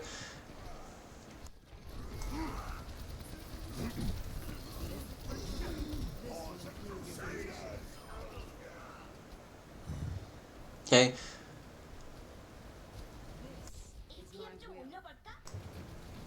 I like how we've been using our jump and bubbles so far. So ability usage is been looking pretty solid as well.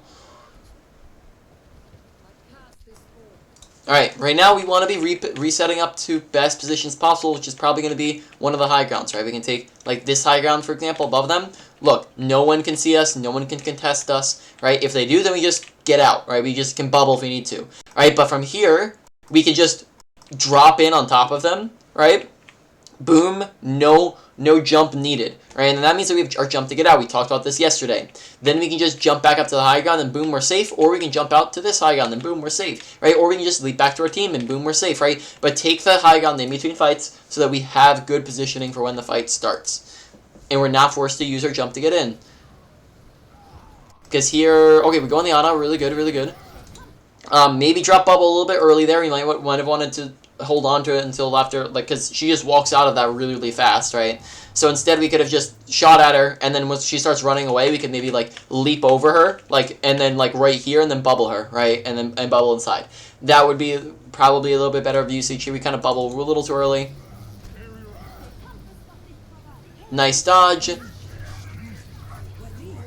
Really far in. We should have just kept focusing the Ana, to be honest. Like, look how isolated she is, right? Look how on her own, right? That's a very easy target to kill. But then we go for the people being pocketed by Mercy, pocketed by Ana, nano boosted, right? Self healing, and Ash has coach gun, right? Ana would be much better target here. So target priority seems like it's really like kind of wreaking havoc in our gameplay.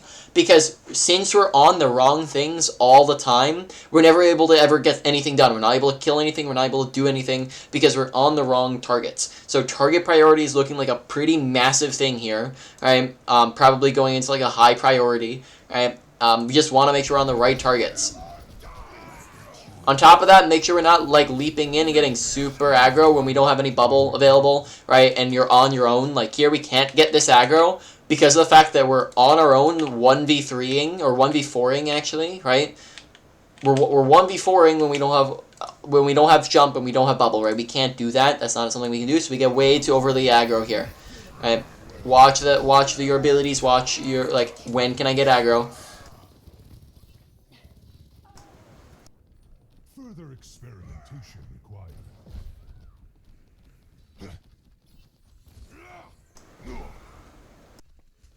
Oh, really good awareness though, right? I love that awareness, right? It's we seem to know where people are on the map. So there's some awareness parts where we're struggling a little bit, but some areas where we're doing really good. Like we've been able to spot these guys very much. All right. Let's rewatch that actually. So we get up on her, we start shooting at her, and then we leap after her. When we leap, oh. And you land on top of, let's see, let's watch it. When she's right here, melee, right? When someone's low HP, melee's gonna burst them down.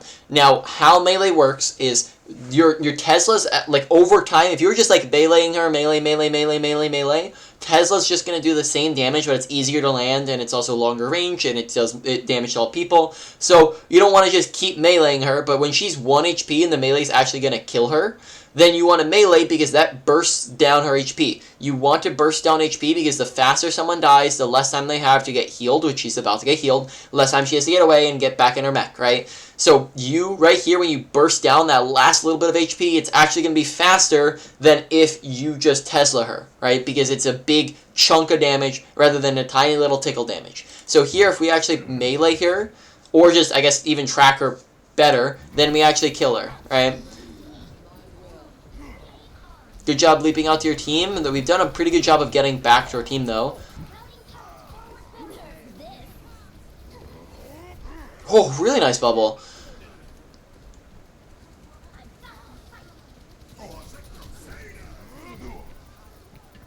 And good job coming on Soldier here, though. Problem is that we go on Soldier alone, and we go on him when we don't have abilities, right? So it also seems like a lot of times we're not really hitting people directly with our jumps. We're kind of missing them with our jumps. So here we leap in and then we go too far past them. Make sure we're getting... I think we're actually going to go over that in a second here. We'll go over how you can use your jump a little bit better. But in any case, just make sure that we're hitting people with our jumps so we get jump damage in. Also, we're engaging when we don't have bubble, and we're engaging when we don't have our team.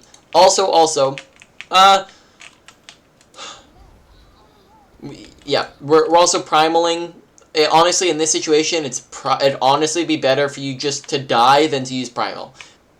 Just saying, because primal would just be wasting the ultimate. Whereas if we just die, then that means that we just respawn and then, we're a fast character. We get back real fast. Right? So honestly, you'd be better off dying than wasting your ultimate. Because you guys are winning the fight, they wouldn't have time to get back anyways. So that's just a wasted primal. Be much better if we just, just let them kill us, came back really fast, and then had it for the next fight. So pay attention to whether or not you're winning or losing. Maybe don't push him if you can't push him, right? Don't go in super aggro if you can't get in super aggro on him. Right? I like this. We're chasing after Mercy. I like it. Oh, leapt a little bit too fast. Maybe you didn't need to leap because you might want to use that leap to chase after them if they use movement abilities. Also, we're at 13 minutes, 13. Let's go over something real quick. How you can do short leaps, because it seems like a lot of the times we're leaping way too far. So how you do a short leap on Monkey is by, while you're leaping, you're pressing the back button. You're pressing S, right? You're holding the back button. So that means that it looks like this, where we actually don't really go anywhere at all. Right? We just kind of plop right in front of ourselves. So you can do this like right as you, so we can do like SS. Let's say that we're trying to leap like right on top of the spray there.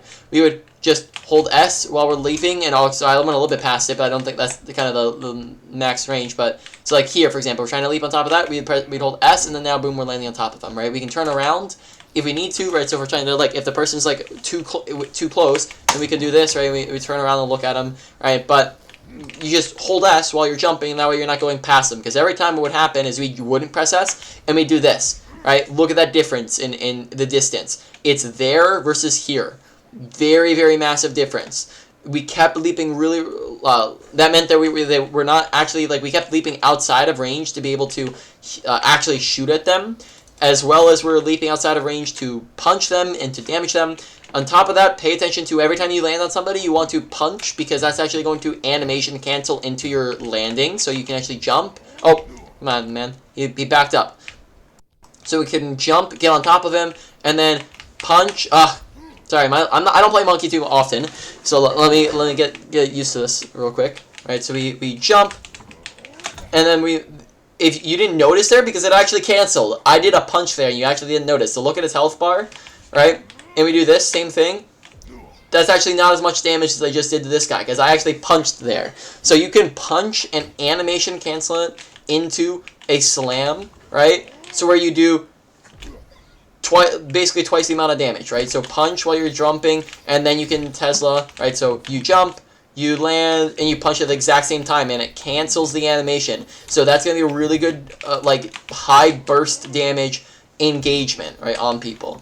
Right, you can barely even see the fact that I'm punching there, just because it cancels in.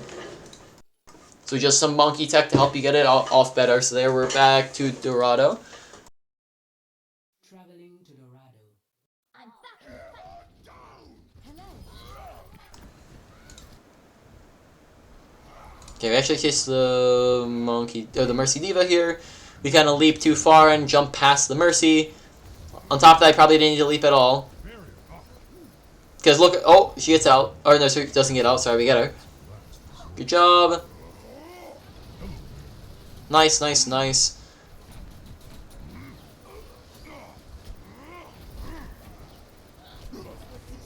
Uh-oh. Watch your health bar. We almost engaged there when we were 1 HP.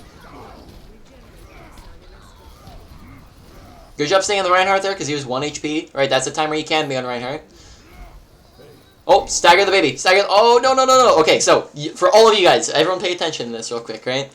When everyone is dead, and you have somebody who doesn't really do a whole lot of damage. So, Mercy, Ana, Baby Diva, right? They don't do a ton of damage, and they're very unlikely to be able to kill anybody, right? You can just let them stay, because that you can prolong the stagger, right? You can make it so that basically as soon as you can just like kind of body block her, stun her, whatever, right? If she can't kill anybody, and then if she tries to re-mech, you have like 4 people shooting at her, so she just dies out of mech, right? And then you just fed ult charge again, and then if they all group up and they're like ready to push back in, then you kill her, and then boom, you've got an early pick in the fight, right? This is a pretty good strategy that you guys should get used to. Is just stagger the Baby Diva, stagger Mercy, stagger an Ana if they're the last person alive, right?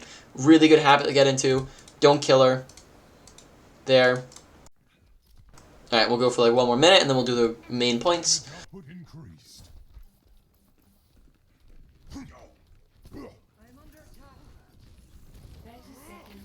Uh-oh. Oh, we still land anyways. Really, really nice dive. Good awareness again. Nice bubble.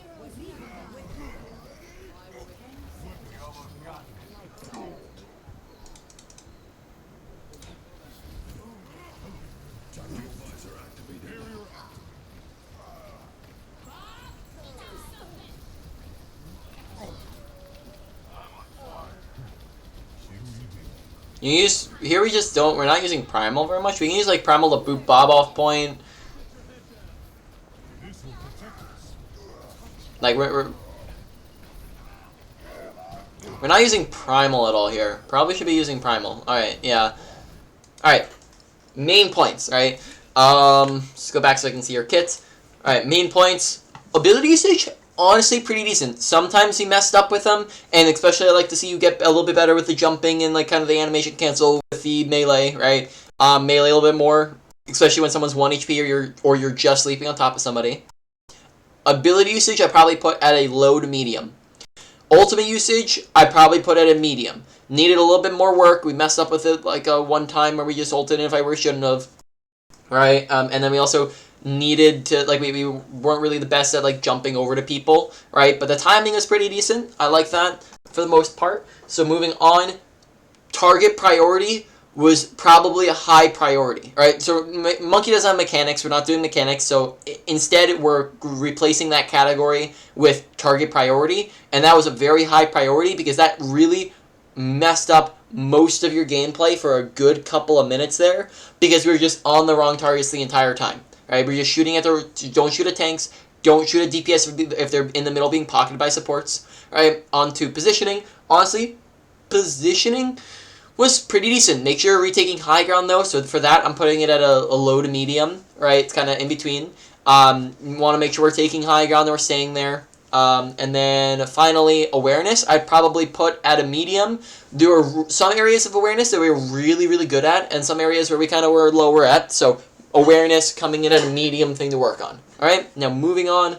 We have 30 minutes left here, and I guess we have to move down to 15 minutes for you guys. Unfortunate. So let's see. We have to do 2 more people. We have Smooth, which you were playing DPS. Yeah, you were playing tank DPS in the other game. You're playing Doomfist. So what do you play here? You play McCree, and you play Soldier. So from that, I'm gonna guess that you play DPS quite a bit. So let's go over you on your DPS. Oh, we actually also played Doomfist there for like the first minute. It looks like. But we swap up pretty fast, so I don't want to go over Doomfist if we're not. Okay, wait, no, we stayed Doomfist for a little while. Alright, so let's go over... trying to think here. Let's just... I want to see what you play real quick. So I think this is the Ilios game, hopefully. Now arriving in.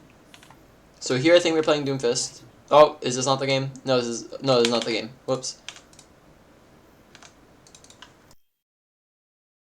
Now arriving. Okay, so Mr. Smooth, you're on this. Who's the other guy that we have to go over? We have to go over C Daddy. I don't see him in this game here. So you're playing Doomfist here. You're also playing Soldier. So it looks like you played both of them. Play Farah, right? And then I want to see, what game do we have C Daddy in?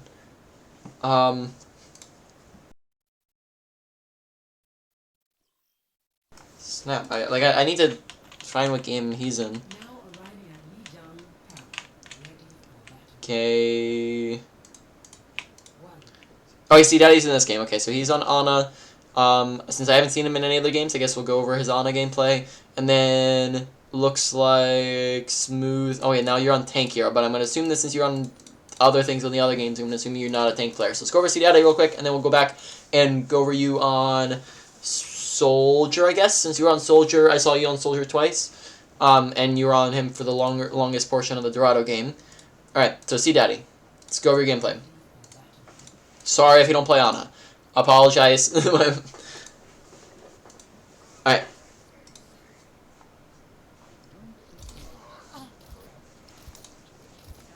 Okay, over healing when people are full HP. Alright, pay attention to health bars. Alright, don't want to be just over healing when we don't need to.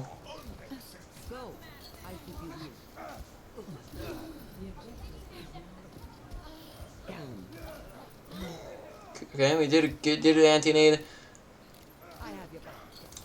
Probably unnecessary healing nade, right? Again, same thing as I was talking about earlier with whoever else was on. I can't remember who else I did. Oh, don't coach me. I said this with don't coach me. Just because somebody's critical does not mean that they are in need of a healing need, right? Somebody could be critical and all the way over here, right, in spawn, and they don't need healing because they're not in danger. So this guy, he probably wasn't gonna die, so you could just heal him up normally, and then that way you have the nade to throw at the Sigma or the Zenyatta, right? Just something real quick. Or you could also probably there, if even better, would have been to toss nade in between yourselves, and then boom, you got healing for you, Ash, and the and the Brig, right? That way you get nade for everyone. So throw it at the feet in between everyone. Okay. Okay, looks like we're doing Unscoped from a way too far away again. Same thing as Don't Coach Me. Same exact thing. Tend to, I guess, hopefully you watched his, but if you didn't, go back and watch his, because I don't want to, like, repeat, you'd have, like, a lot of similar stuff that we talked about, but 10 to 15 meters, or sorry, 10 meters is on squishy targets for Unscoped, 15 meters is tanks Unscoped. It is much longer than 15 meters. This is more like 30, 35 meters, right? And then anything past those distances are scoped. Here, this should be a scoped shot. Also, we're just continuously healing when he's full HP. Look around for somebody else who's not, like, Brig needs healing, Diva needs healing, heal those guys, right? Look around for someone else who needs healing, reload, pay attention to tab, look at the kill feed, right? Pay attention to your surroundings, look to use abilities, right? Do something else with that time. Unnecessary nade, right? We probably could use that for just an anti-nade in a minute. Okay, pay attention to our surroundings. Also, might want to hold on to your sleep a little bit more often instead of just tossing it out there, right? They have a Sombra and a Doomfist and a Diva, right? Pay attention to team composition. Team composition dictates playstyle. When they're on a different team comp, we're playing differently. When we're up against that team comp where they have 3 people who are diving us, we're almost certainly going to want to hold on to our sleep for when we get dove, because that's going to keep us alive. Also, when we know that they're on that team comp, we need to be basically hyper aware of our surroundings. We need to be paying attention to our flanks, so to look left, look right, look behind us, right? Constantly doing 360s, right? We're listening, we're keeping our ears open so that Doomfist can't get on us without us paying attention, right? We also might want to be a little bit, since they have 3 people who can dive you, you might want to hold on to nade slightly more often for yourself. Here we die because we're not paying attention, and we also misuse our ability, right? And of course, we've already talked about how deaths are real bad for you. This is much better than a cabana on the beach. It's just a scratch. You'll be fine. You're powered up. Okay, that's pretty good nano. I like that. Good nade as well, right? So we just stepped it up a little bit. We got a good nade in. We got a good nano in. Pay attention to the fact, dude, that Doomfist, he's 1 HP there. Okay, here we're kind of dancing around the middle point. Maybe a little bit too far into... No, never mind. I'll take that back. Okay, good nade. You're going to be okay. Heal up. Meteor strike. We're whiffing a lot of our sleeps as well as like constantly sending them out, so pay attention to that because now sleep might be a little bit more important because we might want to sleep the Doomfist when he's on top of us. Also, self-nade, right? That way we can self-nade immediately after we get Doom ulted, right? Just look to just plop a nade immediately. We hesitate with it and then we die, right? Ability usage is looking like a pretty big thing on you, for you as well. And then on top of that, we're whiffing a whole bunch of sleeps and we're using it in improper times. You're not. So make sure we're concentrating on those. Alright, and then they're all dead. I think we staggered a lot here. Oh.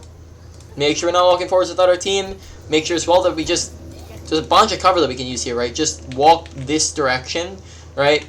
If we walk this way, or like that means, or this way even, right? We just get out of range. We could probably outrange it, right? That's just, if we were over here, if we just started walking faster, we'd be out of range of it, right? But we kind of, it looks like we kind of didn't start walking until it's too late there, and then we die as a result.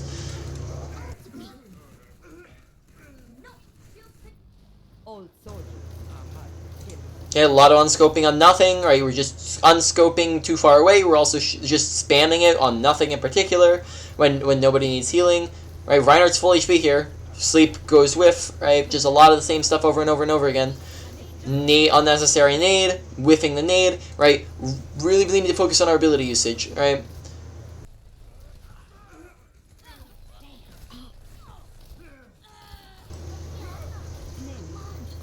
Okay, that was a good nade, right? We got Doomfist, we got Diva. Try not to hit people directly with nades. It's looking like we're trying to actually toss them at people. Most of the time, you're trying to hit your nade at feet. There's a bunch of different reasons for this. First off, the range of nade is pretty massive. So let's take a look at this. The range of nade, you can actually see it here in a moment when we use it. Oh, snap, I should have slowed it down there. Right, look, like, 1 second. Let's slow it down. Okay, that is the range of nade. It's pretty massive, right? It's pretty big. Oh, never mind. There we go. That's the range of nade. Sorry, even bigger. The entire radius is the range of nade. Actually, it's even bigger than that because Doomfist got purple. Maybe he was inside of that and then he walked out of it, right? That's the range of nade. That's pretty massive. When we hit someone directly, it stops it from going past them. So look, when we hit Diva directly, it stops it from hitting the enemy Diva as well. Whereas, let's say we hit the floor right here, now it's hitting all of them. So you want to hit the floor in between as many people as possible. On top of that, it's actually going to be more difficult to hit the nade on top of somebody because they have a smaller hitbox than the entire range if you hit the floor, right? The floor is just an easier target to hit, and it's also not going to just go sailing past them if they move out of the way. So hit nades at the floor in between people, as many people as you can get, not just hitting people directly with it, right? Okay, so we have our ult in a second here. We probably want to just go... Oh, sorry, I was looking at the wrong team there. Bob's going to get hacked. Probably go for Reinhardt or Doomfist here. Probably Doomfist because he has his ultimate, because that'd be a really good one to go for.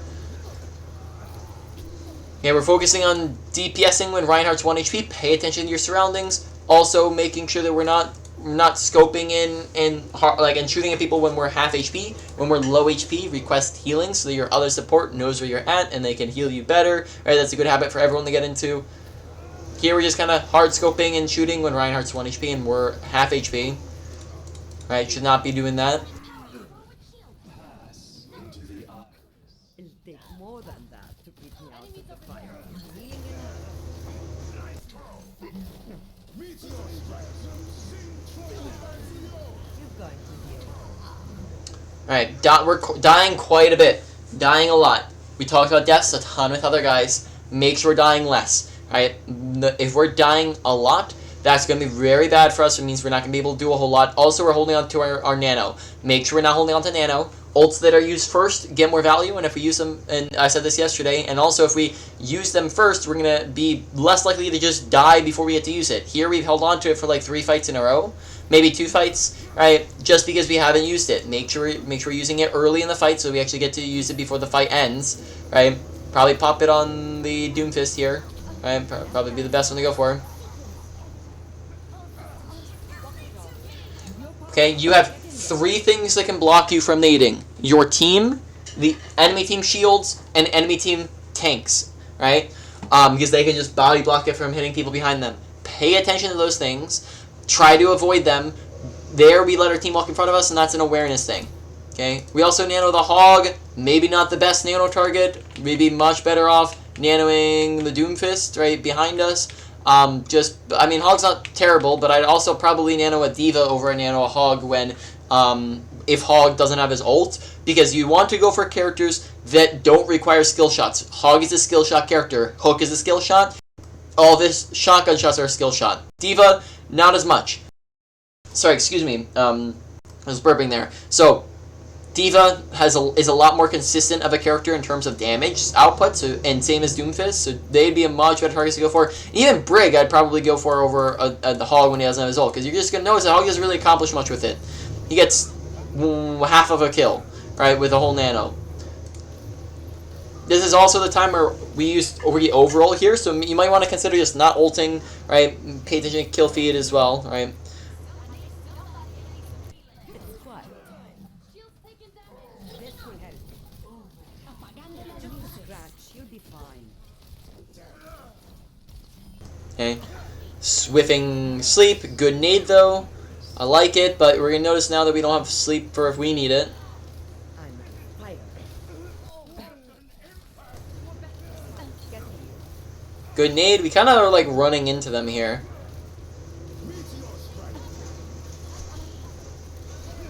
Okay, another whiff of a sleep.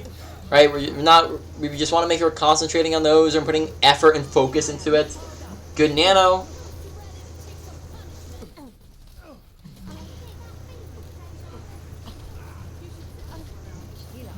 Okay, good nade. Okay, pay attention to the fact that you cannot sleep a D.Va right as she's remeching. She has an invincibility phase, or at least she can't get stunned when she's remeching, so remember that. Also, might be a good idea to try to sleep her before she gets back in mech. So right here, we see the D.Va's walking here. We could try to sleep her right now. We could wait until bomb explodes and then immediately re-peek it and then sleep her. Like, so we could immediately be like, make sure we're pre-aiming there. So we're bomb, peek, right? Peek and sleep, right? But instead we kind of delayed with it and then we sleep nothing. All right, so main points, right? Because I want to have time to get to the other guy. Okay, so basically, probably would say that ability usage is going as a high priority, right? Missing a whole lot of sleeps. Nades I think we're anti-nading a little bit more than Don't Coach Me did, but we're still whiffing them a lot, and we're not going for as many as we could be and should be. Sleeps, make sure you're holding on to them as well for the dive characters, right? In particular, ultimate usage. We held on to it a lot, so that one's going in the medium category of things to work on.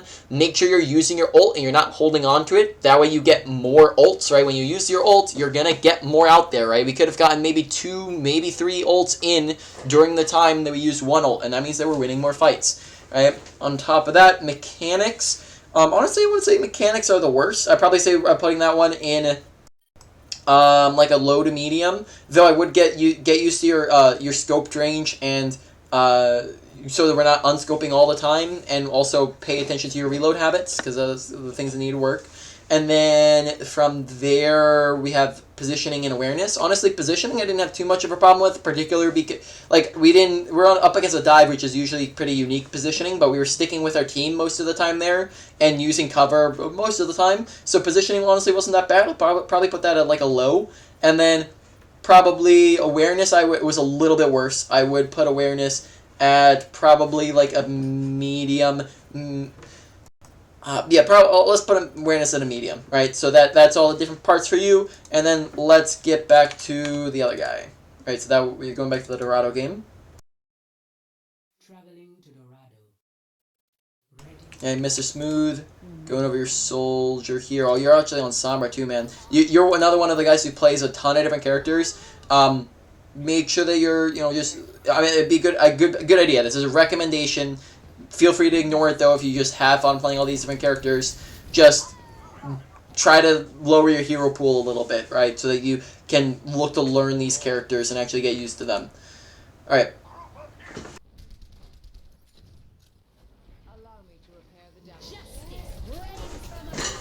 Nice helix. Good health pack on yourself.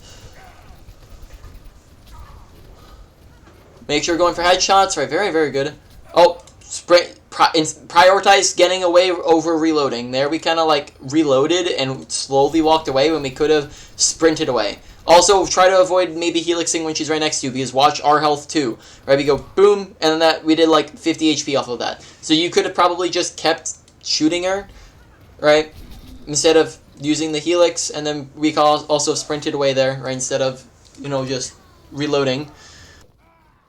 Oh, Rupert's, make sure you're not going for that res, man. That was a lost. You don't go for reses in lost fights, because then you'd just end up staggering him as well, and then it just killed you, right?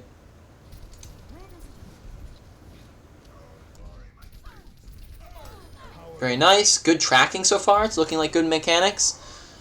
I'm a man on a mission. Stay out of my way. Good awareness, so that's hearing the soldier. You reacted pretty fast to that. Alright, there we had some, maybe a little bit worse mechanics. I didn't see this. When did we helix? Oh, it ended up hitting the pole. Alright. Make sure we're aiming head level. There we are aiming a little bit of body level.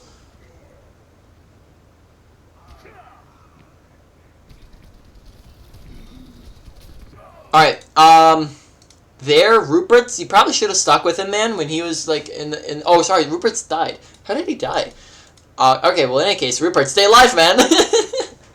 Dang it, Rupert's. Alright, here, we should make sure you're paying very close attention to the soldier, and if you see that he's pushing you, you should almost certainly drop, because you're half HP right now, he's not half HP right now, so you're coming in at this fight with 0 abilities, and half HP, so you probably need to just run away from now. This is basically a lost duel. Don't force a duel where you have a disadvantage. Here we stay in the fight when we have a big disadvantage, and then therefore we lose it.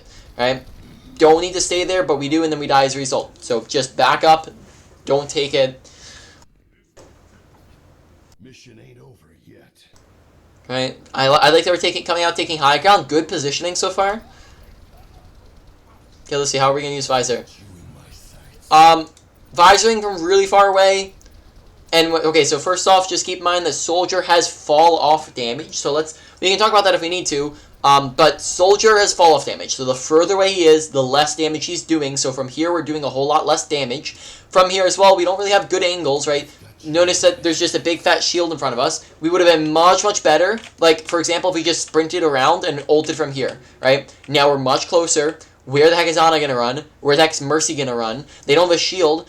Ashe, we could probably get two, right? We can make sure before you're ulting, we could plop down a health pack to make sure we stay alive longer.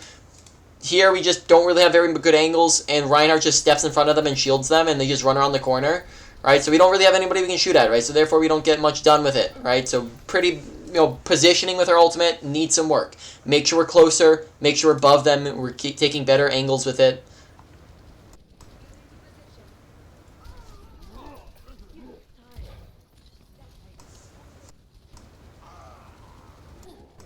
Okay, I like that we're keeping the high ground here. Very good. Good tracking. Honestly, mechanics are looking pretty superb.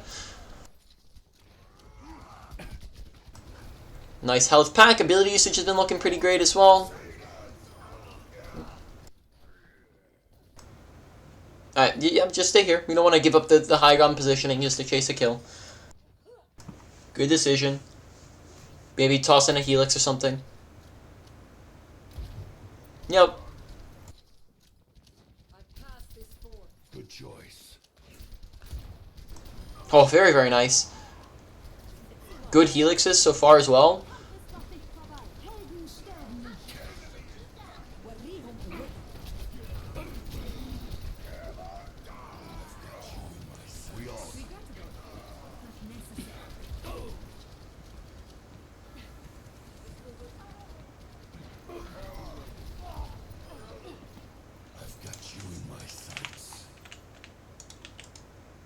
Awareness, right?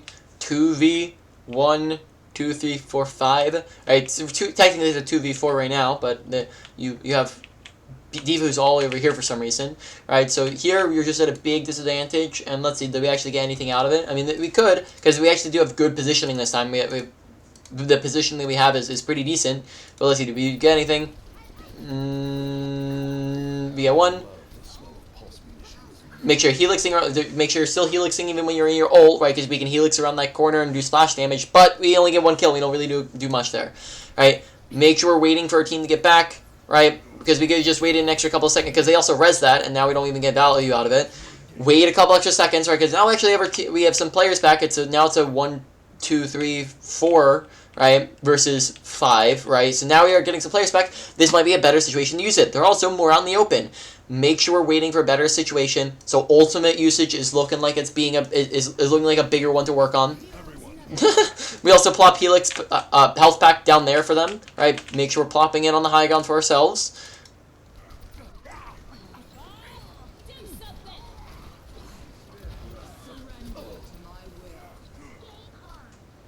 Good. Honestly, positioning's been pretty great so far. All right.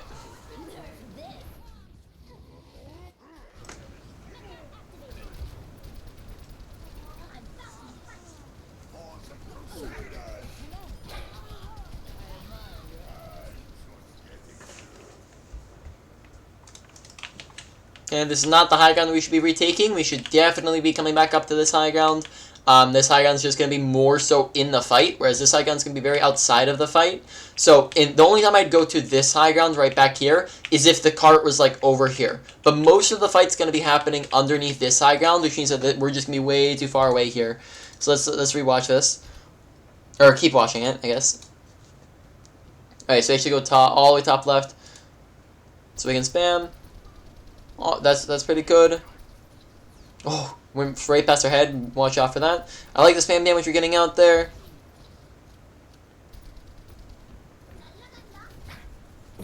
And be aware. D.Va does not have a crouch. She has very loud footsteps. Listen and watch out for her footsteps.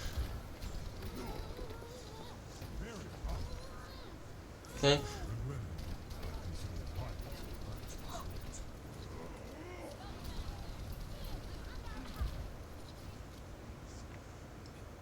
Alright, so we're forced to... Okay, so we're kind of rotating in the middle of the fight here. It's not the best. Nice shots. Open that up with a Helix, because first off, she was already low. As well as you want to... Basically, it's a little bit complicated, so I'm not going to explain it now, because I don't want to waste too much time here. And we can maybe go more into depth if you wanted to on it, like if you wanted to DM me about it. But Helix, you basically use it first when somebody does not know that you're there. Right, when you have the surprise advantage, you use it first. When they do know you're there, then you use it to finish them off. It's a little bit complicated. The big reason is because they can just, if they know that you're there, they can basically take precautions against you. And then if you Helix first, you miss out on your burst potential. But if you use it first, especially when you're super far away, let's say you Helix first, when you're super far away here, that actually gives it time to travel, and you can actually shoot them, and then as the Helix hits them, then they're dead, right? So we probably want to Helix first there.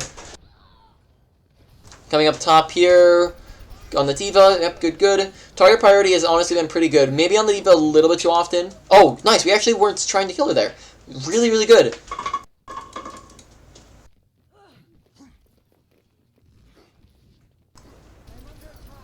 Good choice. Unnecessary health pack, right? Watch. There's like 0 chance that we were taking damage from a Genji and a Lucio at that distance. So it's unnecessary. Pay attention to team comp, because we do need to pay attention to the people who can jump up the high ground, and that includes Ashe, because here, us using Helix, we used both of our abilities wrong, and we're also on our own here. So now, this would be where like you should probably just immediately just run away. Just run away, right? Oh, actually we got our healing, so now we're good. Because Rupert's came and saved us, that was fine. But there we just misused both our abilities and pay attention to the Ashe who's jumping up to the high ground, so we can react a little bit faster.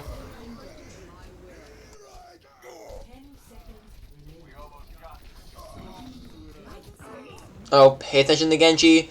watch kill feed, or like press tab in between fights, pay attention to your health bar. Here we're 100 HP, drop a health pack for yourself. It's also last fight, we could probably be visoring right now, right? A couple different things there. We just weren't paying attention to we weren't being aware of our surroundings, and therefore we died, right? Gotta be aware of our surroundings.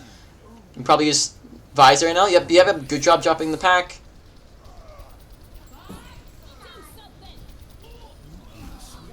Yeah, really good visor there. Alright, so main points. Main things to review. Ability usage, once in a while we messed up with them, but for the most part, really good. So I'd probably put that at a low priority. Mechanics, once in a while we messed up, but pretty good. Low priority. Ultimate usage, messed up a lot with it. I'd probably put that as a medium-high priority. Right? We want to just get more value out of our ult. That way we can actually do more things and get more kills. Positioning, probably say a medium priority. There honestly was pretty good most of the time, but there's sometimes where we just messed up a little bit with it. Right? Awareness, high priority. That was the big one. We just weren't really aware of our surroundings a lot of the time, and that got us killed. That meant we ulted in bad fights. That meant that we stayed in duels where we shouldn't have taken them. So awareness was the big one. Alright, so I got around to all of you guys. This is the wrap-up. This is the end. Very nice meeting you guys, but not really because I didn't talk to any of you. If you ever have questions, just get, like, you know, I said this yesterday, my Discord tag is Tboogy, Tboogy, capital T, capital B, hashtag 6149, just DM me if you have questions. Also, you can DM me if you want more one-on-one coaching. I would encourage that, though it is paid. You know, of course, I'm biased in that way, right? But this is only, I only got like 15 minutes on each of you. Usually that would be an hour plus, right, for each of you, which I can go a lot more into depth on things. I can go over a lot more things. I can, you know, go over a lot more mistakes than just a couple of them. So I very much encourage that. If you have questions, message me. And yeah, I hope you guys the best. Good luck with your climb, and I will see y'all later. Bye-bye.